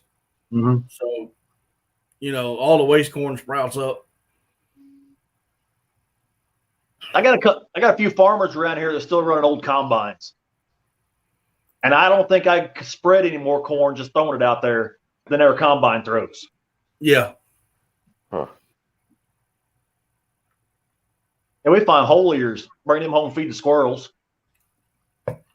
Well, that's one of the reasons, and Ty will tell you the same thing, and about rice fields, because you can plant the rice, and you can harvest the rice and make your money, and the waste grain that's spilled will come back up, and by the time duck season comes, it's already headed out again, and you just flood your field again for the duck season. You know, it's why more people don't plant, and I know Ty's over there jumping up and he's doing yes, but you know, because he's a rice farmer. I don't know why people don't plant rice, more rice isn't planted. Yeah, really we don't have any rice up here in North Missouri. You get down South Missouri, there's a lot of rice. Yeah, within an hour of the Arkansas border, there's a lot of rice. Yeah, Ty, but you'll eat anything, buddy. It's got to be medium rare or rare. Anything more than that, it dries out and it's nasty. Hang on one second. 80K, thank you so much, sir. I appreciate that so much.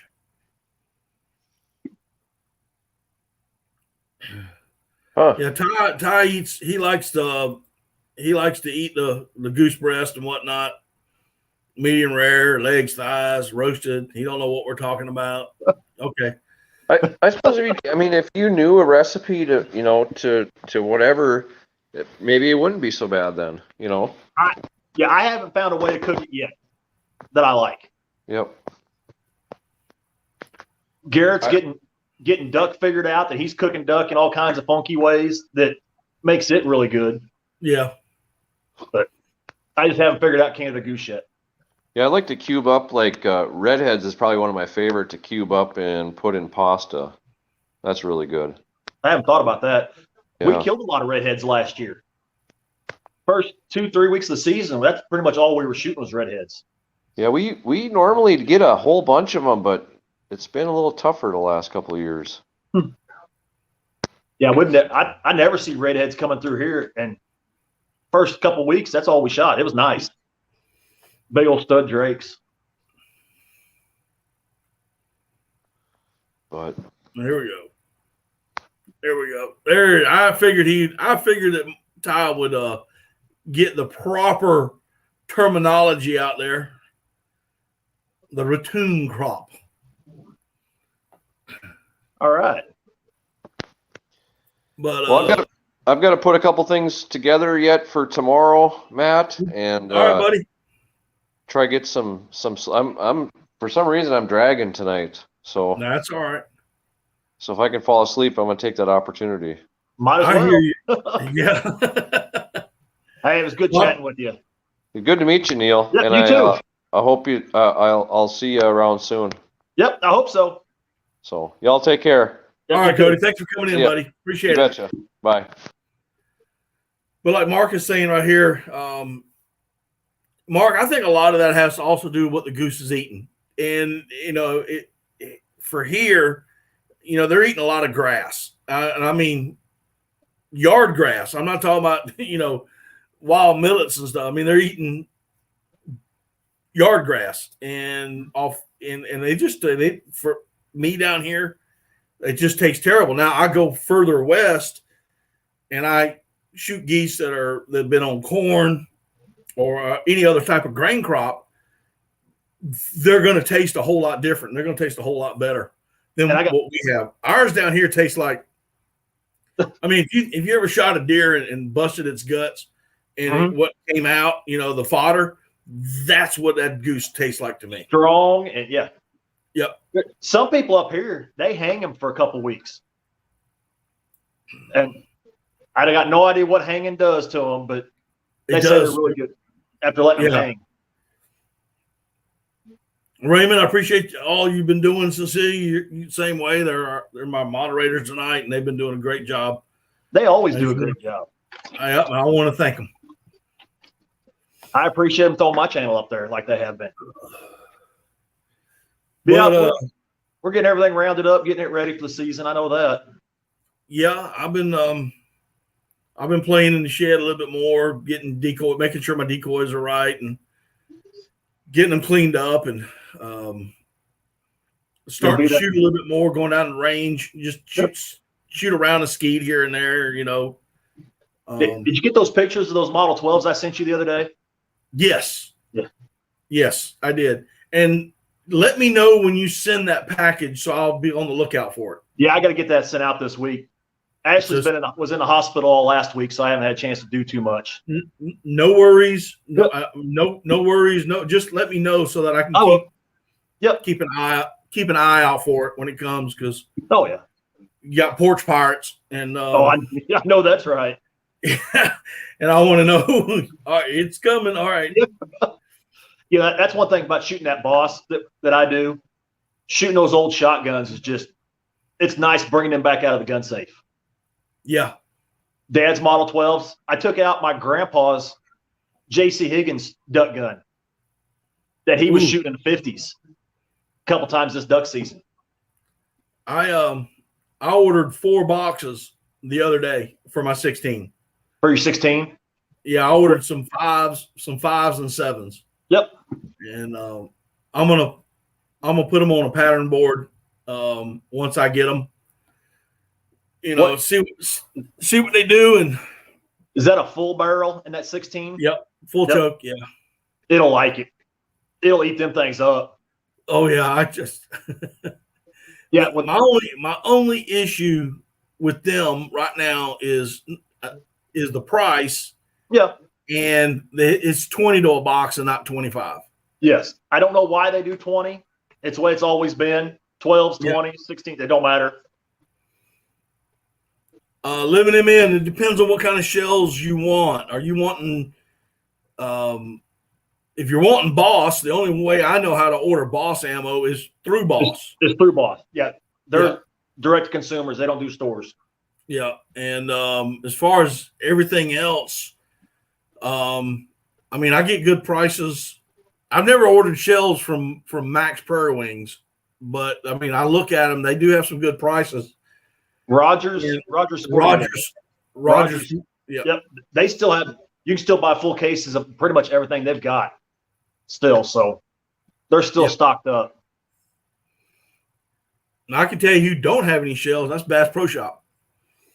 No, I went down to the local, which is about 2 hours from me. I was down there a couple of weeks ago, and they had 6 boxes of bullets and shells. Period. That's all they had. Yeah, our Bass Pro and our South of here, they had one little roller rack 3 foot wide that had a mix of a few 223s, a few 12s, one box of 9s. Yeah, Ty, that JC Higgins I've got, it's a 12 gauge semi. Boss is about probably $30 a box. Yeah, and it's a box of 20. Yep. And they're $2.55 a case. Yep. But I don't know. Their advertising is just insane, but they definitely hit harder than steel. Oh, yeah. You're not spending all the time on backup shots trying to finish them off. And shooting big late season Canada geese with 2 3/4 4s. Yeah. It's still crazy. Getting a goose blind with 6'8" or other guys, and you pull out that little 2 3/4 shell, they all laugh at me. Like, yeah, just watch. I mean, I'm shooting 2 3/4 4s of heavy bismuth. Yeah. And when I'm rolling ducks, I mean, just absolutely just plastering them. And, the guys are shooting 3-inch number 3s at summer ducks. And, they just do that. What would be comparable shell to Boss? Lead. Yeah. Lead. Yep. 2 3/4 number 5 lead. That would be even heavy shot bismuth. And I like them. I do like heavy shot bismuth. Now, are you still able to find that heavy shot anywhere? I cannot find. Well, you got to understand. I shoot a 16 gauge a lot. Yeah, but I have a hard time finding 16 gauge. They're big heavy shot guys, and they said heavy shot sold out to Federal, and they're just now starting to run heavy shot shells again. But I hadn't read anything on that, so I wasn't sure yet. Yeah, I haven't seen anything. But yeah, shooting bismuth it's like shooting lead. It's soft. You can go. You still get the knockdown power with short 2 3/4 shells. Does Federal make? Federal, as far as I know, doesn't make a bismuth. They got that $70 a box stuff. That tungsten. Yeah, is it tungsten? I think it's tungsten. But I'll tell you, as far as Federal goes, in steel shot, I like the Black Cloud. I used to shoot black cloud. That's all I used to shoot. But it seemed I guess I got a bad lot. Yeah, I just couldn't get a pattern at them. If birds were flying through shots that I should have dropped them on. Right. And it had to be a lot because I shot them for 4 or 5 years before that and just knocked the crap out of stuff. Yeah. Yeah, I've had some Federals before when years ago before Black Cloud came out, and I've actually had shot roll down the end of the barrel. That's not cool. He goes poof. You hear that poof, and you're like, what? Yeah. And you turn your gun upside down. You're like, all right, so you jack that shell out. Yeah. Run a stick down the barrel to make sure you don't have a wad stuck down there. Yep. But I'm excited to shoot that Boss ammo. I mean, I'm really excited about shooting it. Now, I work at a print shop, and the easiest paper for me to grab when I did that pattern test was a 20-inch wide paper. So I had a 20-inch circle. It was 24-inch paper. Had a 20-inch circle, and I had like 85 or 88%, close to 90% in that 20-inch circle at 30. Wow. Yeah. And it works. Yeah. And you watch those goose videos that I've got, they're just straight pillowcasing. Yeah. Big Canada geese. Oh, yeah. Yeah. Number one black cloud in 20s. Yeah, I just saw that. That's a big shot for a 20 gauge. That is a big shot. I don't know any place. I don't see any one shot up here anywhere in 12s or anything. I used to shoot the number ones a lot, and then once steel shot got better and better and better, I dropped down to a number 3, and shooting a 3-inch 3, and it seemed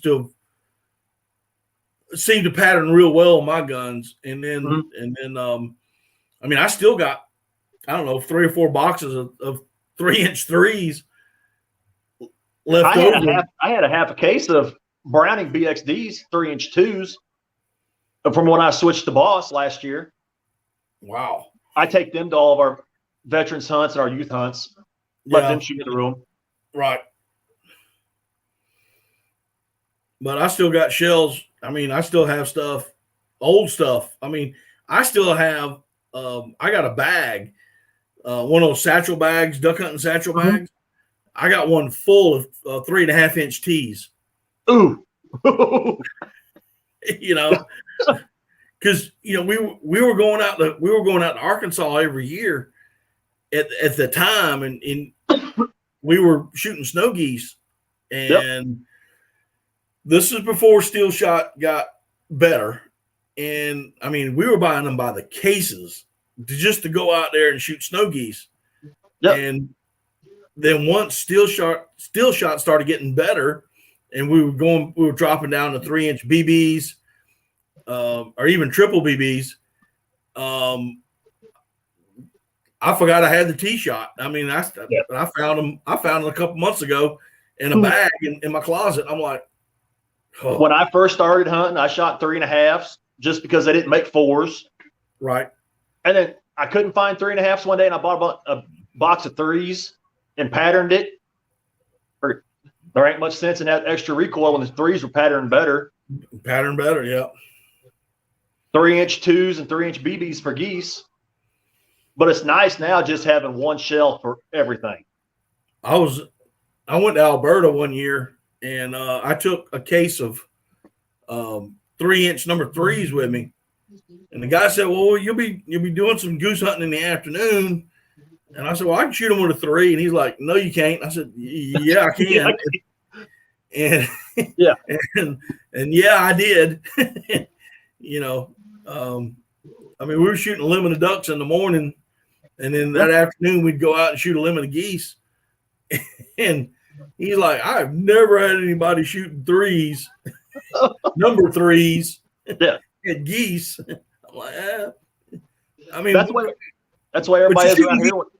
You're shooting geese at 15, 20 yards. It doesn't take much. No. With their landing gear down. Yep. A lot of times I let their feet touch and I shoot them like a turkey.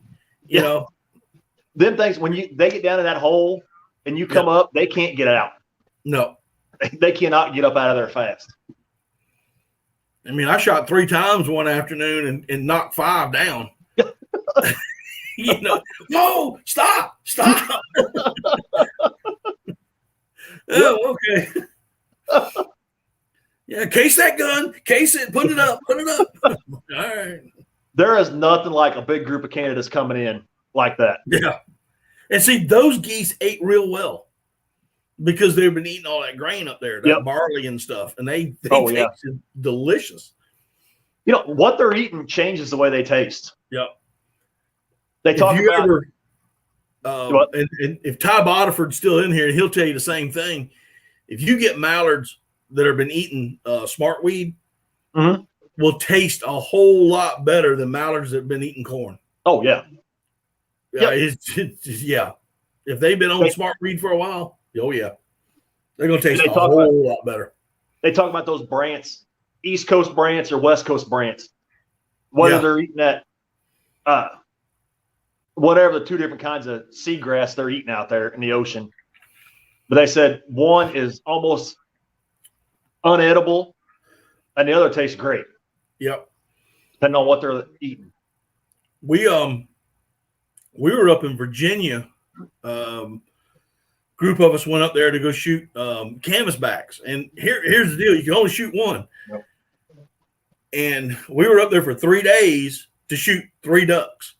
but you know, the whole thing was, you know, some of the guys had never seen a canvasback.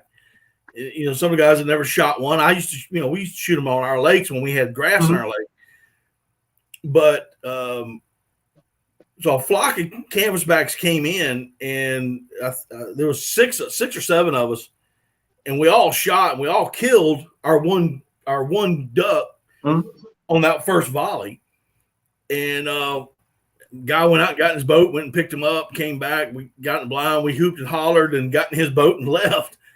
But you know, and then we were going to come back. I mean, we were done in like less than 30 minutes. I mean, it's crazy. But I've only ever seen 2. We cleaned those ducks, you know, that afternoon, and undoubtedly those canvasbacks had been feeding. Somebody must have dumped some corn somewhere, because they had been feeding on corn. And I mean, the crawls were full of it. And I packaged those canvasbacks, and I put down on it corn on each one of those packages for each duck. And when we got to the house, some of the guys, they liked, you know, they wanted them, some didn't. And but I got all the packages of the ones that said corn on it. And I roasted them. Good night, living them in. Take care of yourself, buddy. I roasted them a couple days later, and the whole house smelled like roasted corn. And the ducks were just absolutely delicious. Absolutely delicious. If Ty's still hanging around, yes, that JC Higgins 12 of mine does have a polychoke on it. Ugliest thing I've ever shot, but it is kind of handy. Yeah, just being able to change on how bad I'm shooting is kind of nice. Yeah, that was my grandpa's quail gun and duck gun, so kind of nice to drag it out every now and then. Oh yeah. Oh. Yeah, I'm ready to get that A5 out this year. That 20 of mine. It's gonna be a lot of fun. You got boss ammo for it too? I will have before season. Yeah. Yep. Like I said, I just went and bought 4 boxes, you know, because I ended up buying some other stuff that day too, and you know, that was all I had, you know, after I figured it all up. Yeah. But I wanted to try the 5s and the 7s. I know the 5s, that'll take me back to my lead days. Oh yeah. But the 7s, I'm real curious about, because we used to shoot mallards when we couldn't find number 5s, 2 3/4 5s with in lead. We shot the Winchester Western Super X 2 3/4 high brass 7.5s. Oh yeah. It would flat ring a mallard's head in. I mean, it was just it was crazy. So I'm real curious to see how it works. A lot of people are shooting those 7s for teal and wood ducks.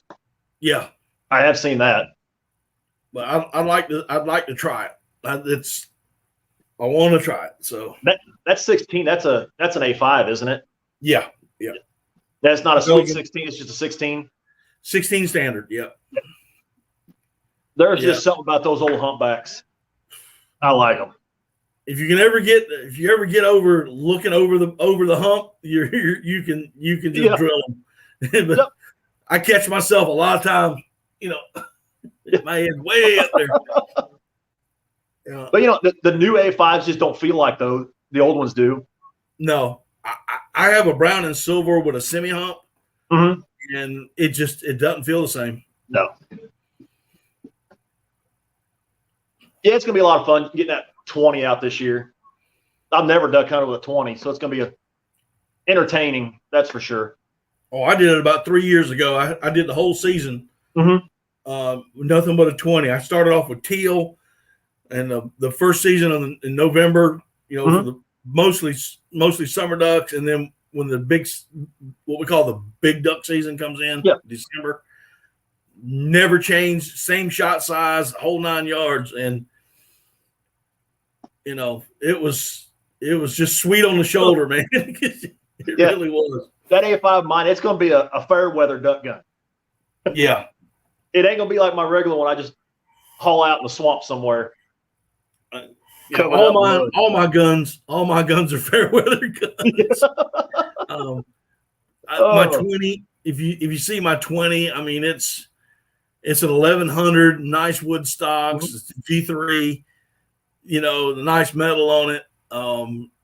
My Browning A5, the 16. I mean, you don't want to take it out when it's nasty.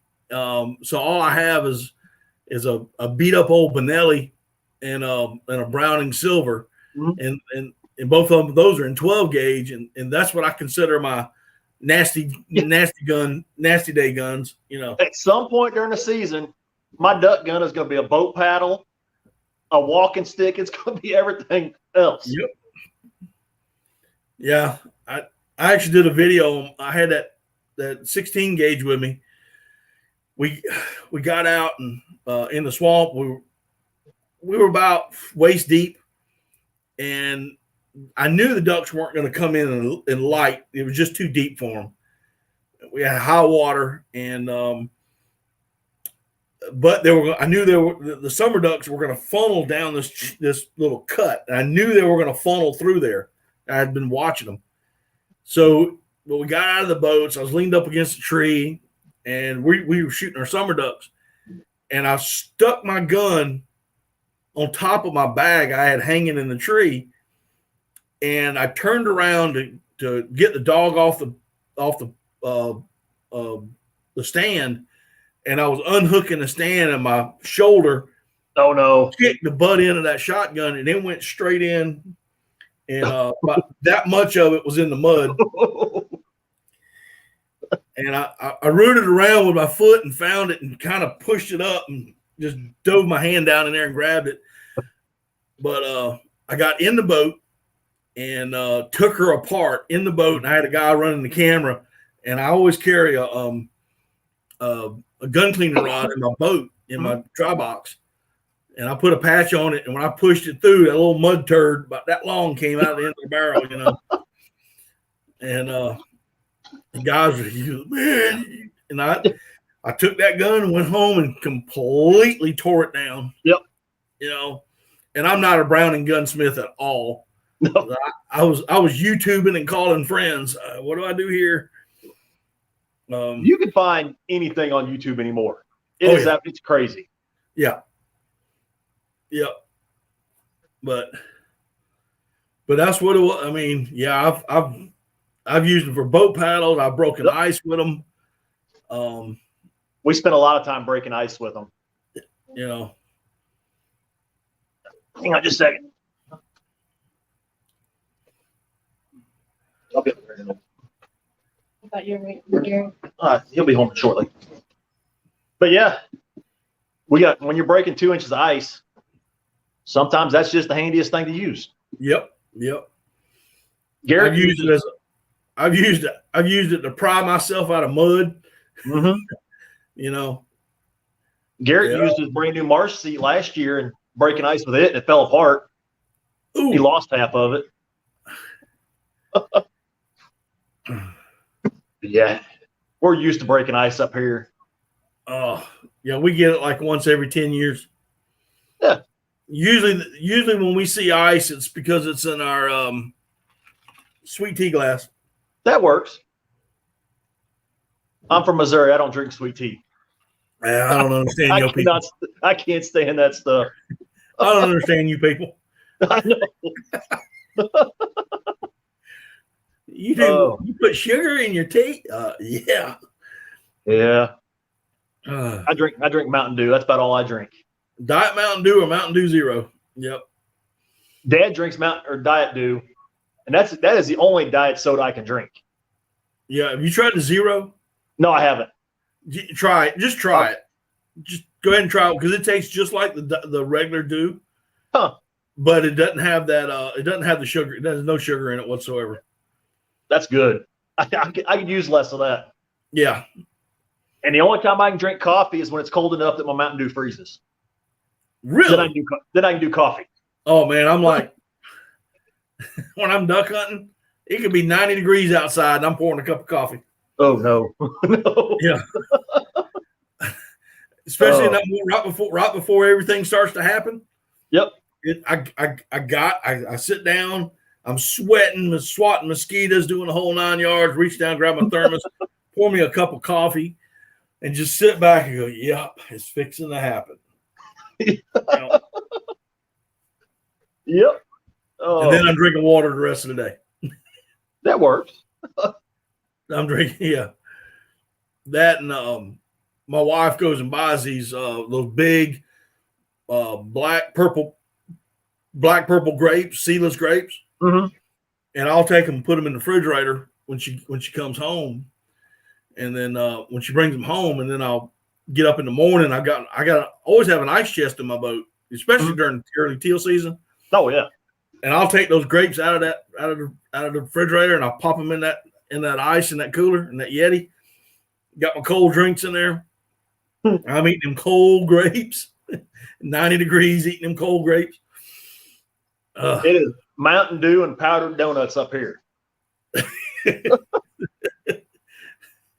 And the dogs know about the powdered donuts because they share the bags with us. Yeah. You and me too. You and me both, Ty. I've always wanted to go to Nova Scotia to hunt. Yes. I want to go up there and shoot black ducks. Yes. True. I wish we got black ducks through here. I've seen a few shot in Arkansas. Do what? I said I've seen a few of them shot in Arkansas. Yeah. Yeah, you'll hear one every now and then that gets shot, but they're just grouped up with some mallards when they come in. Yeah. Get them, boys. Yeah, Garrett's home. Best guard dog I've had. He barks at everything. Oh, yeah. I got one just like it. Now that the 4th of July is coming, everybody's shooting fireworks off. And ooh. Hey, bud. You can come over and say hi to everybody. Stick your head down here. What's up, Garrett? What's going on, buddy? Good. How are you?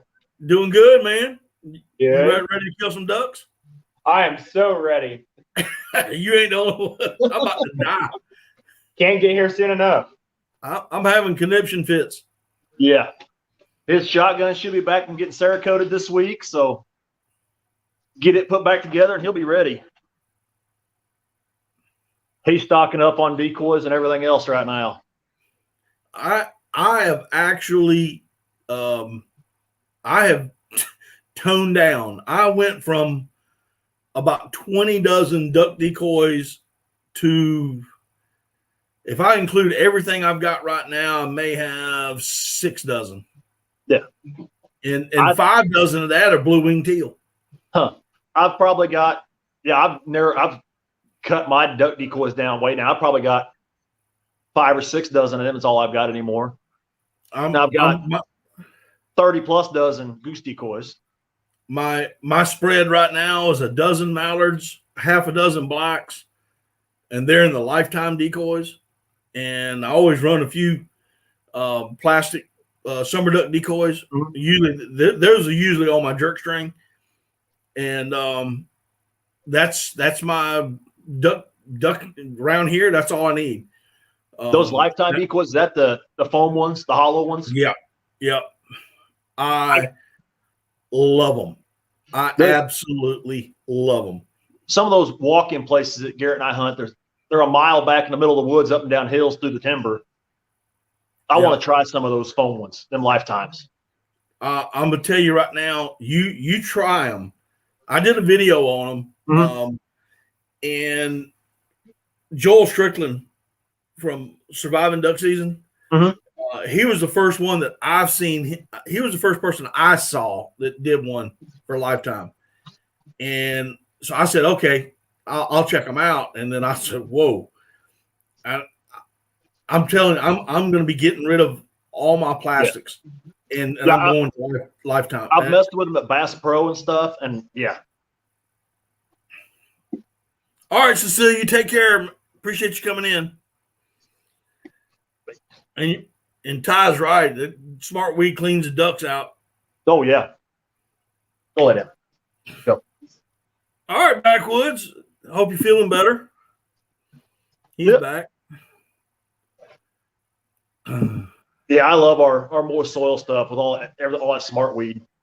That's what grows the best on all of them. I need a nap. Yeah, he had a nap. He took a nap. Now he can't get back to sleep. But yeah, those lifetimes, man, they ride good. They're lightweight, and they ride and they hold. I mean, I'm not saying you can't tear them up because if anybody can tear anything up, that's me. Yeah, but you can shoot them and they're not going to sink. No, and even if you do scuff them up a little bit, or you shoot them and kind of messes them up just a tad bit, by the time a duck actually figures out they're messed up, they should be dead. Way too close, and he's dead. So, I don't shoot my decoys. Somebody over here does. Over there. Oh no, right over here. There. Yeah, right here. Yeah. Pretty sure I was brilliant that day. Oh yeah, he's blaming his buddies that was hunting that day. They were water swatting wood ducks in the middle of the decoys. Oh yeah. I have 5 dozen teal decoys because I know when they come in, I'm going to sink. I'm going to sink 3 or 4 of them. Yep. But Garrett, hey, we just cooked grilled cheese sandwiches. All right, if you want to throw one in there. But yeah, I got to get some of those lifetime decoys. I love them.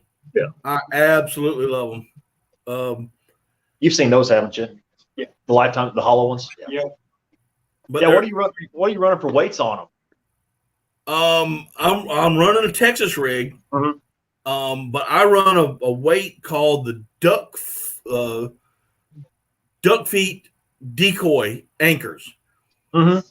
If I had one here, I would show it to you. I did a video. I did a video on it. So if you want to go back and look at the video, I'll have to go back through them. They're made right here where I'm from.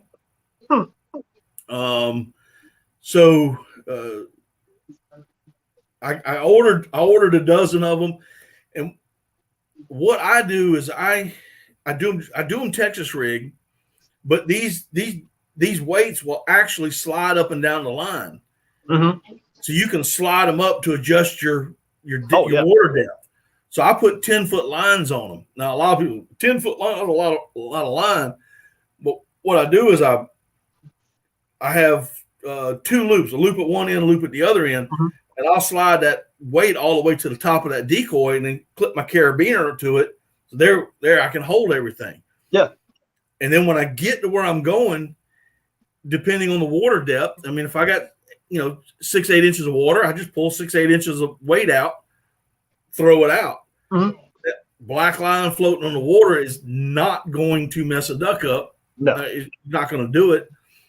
But if I'm in a place where I'm trafficking birds, or they're in deep water, deeper water, resting and whatnot, a resting area, I can pull 10 feet out, and I've got everything set up.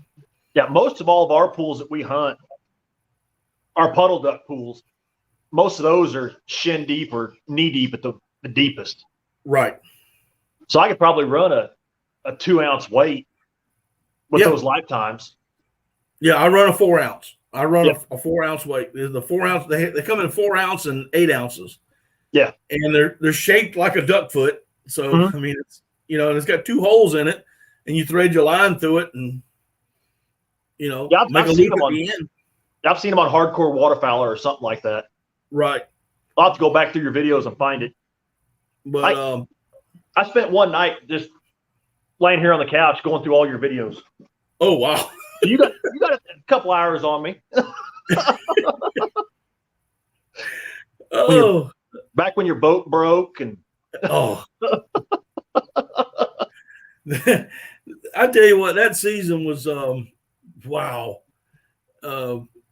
I spent like 4 hours in the swamp waiting for somebody to come by. Oh. I had no cell phone reception whatsoever. One day last year, me and my son were going, we were supposed to go to the coast, and he ended up getting to the house too late, and we ended up going to the lake. Halfway there, busted a belt. I'm like, yeah, man, yeah, might as well video it. I know. The good, the bad, and the ugly. Yeah, but you had a Go Devil guy right there, didn't you? Or yeah. He's a good friend of mine, Robin and Nab's Go Devil. Yeah, and I called him up. We push poled pretty much all the way back to the landing, and I called him up to see if he had a belt, and thankfully he did. He actually had one. Yeah, that's the first time I'd ever seen inside one of those. Is when y'all had yours opened up. Yep. Matter of fact, I just opened it up yesterday. I got a small leak in the housing, and it was filling up with water. And there's a little nut on the bottom of that motor. You can take it on and off and drain the water out. And I've been meaning to do it, and so yesterday I pulled everything out and resealed it. I'm hoping I won't know if it sticks until I get back. Yeah, get her back in the water. Yep, it'll be that time before you know it. Yeah, that's right. Well, listen, man, I've been on here for 2 hours and 8 minutes. I think I'm going to call it a night. That don't sound like a bad idea. I do have to work in the morning, so. Yeah, I do too. I got to leave here by 4. So. Do what? I got to leave here by 4. Ooh, that's no fun. So I gotta be a half hour south of here by 6:30, and I usually roll out of bed at 6. So yeah. Yeah. They don't care. I get there when I get there. But Matt, it's been a good night, bud. Same here, buddy. We'll do it again. Yes, sir. Y'all have a good night. Right. You take care of yourself. Yeah, you too. Thanks. All right, everybody. Y'all have a good evening. Y'all take care. And we will see y'all next time. Daddy Duck 365.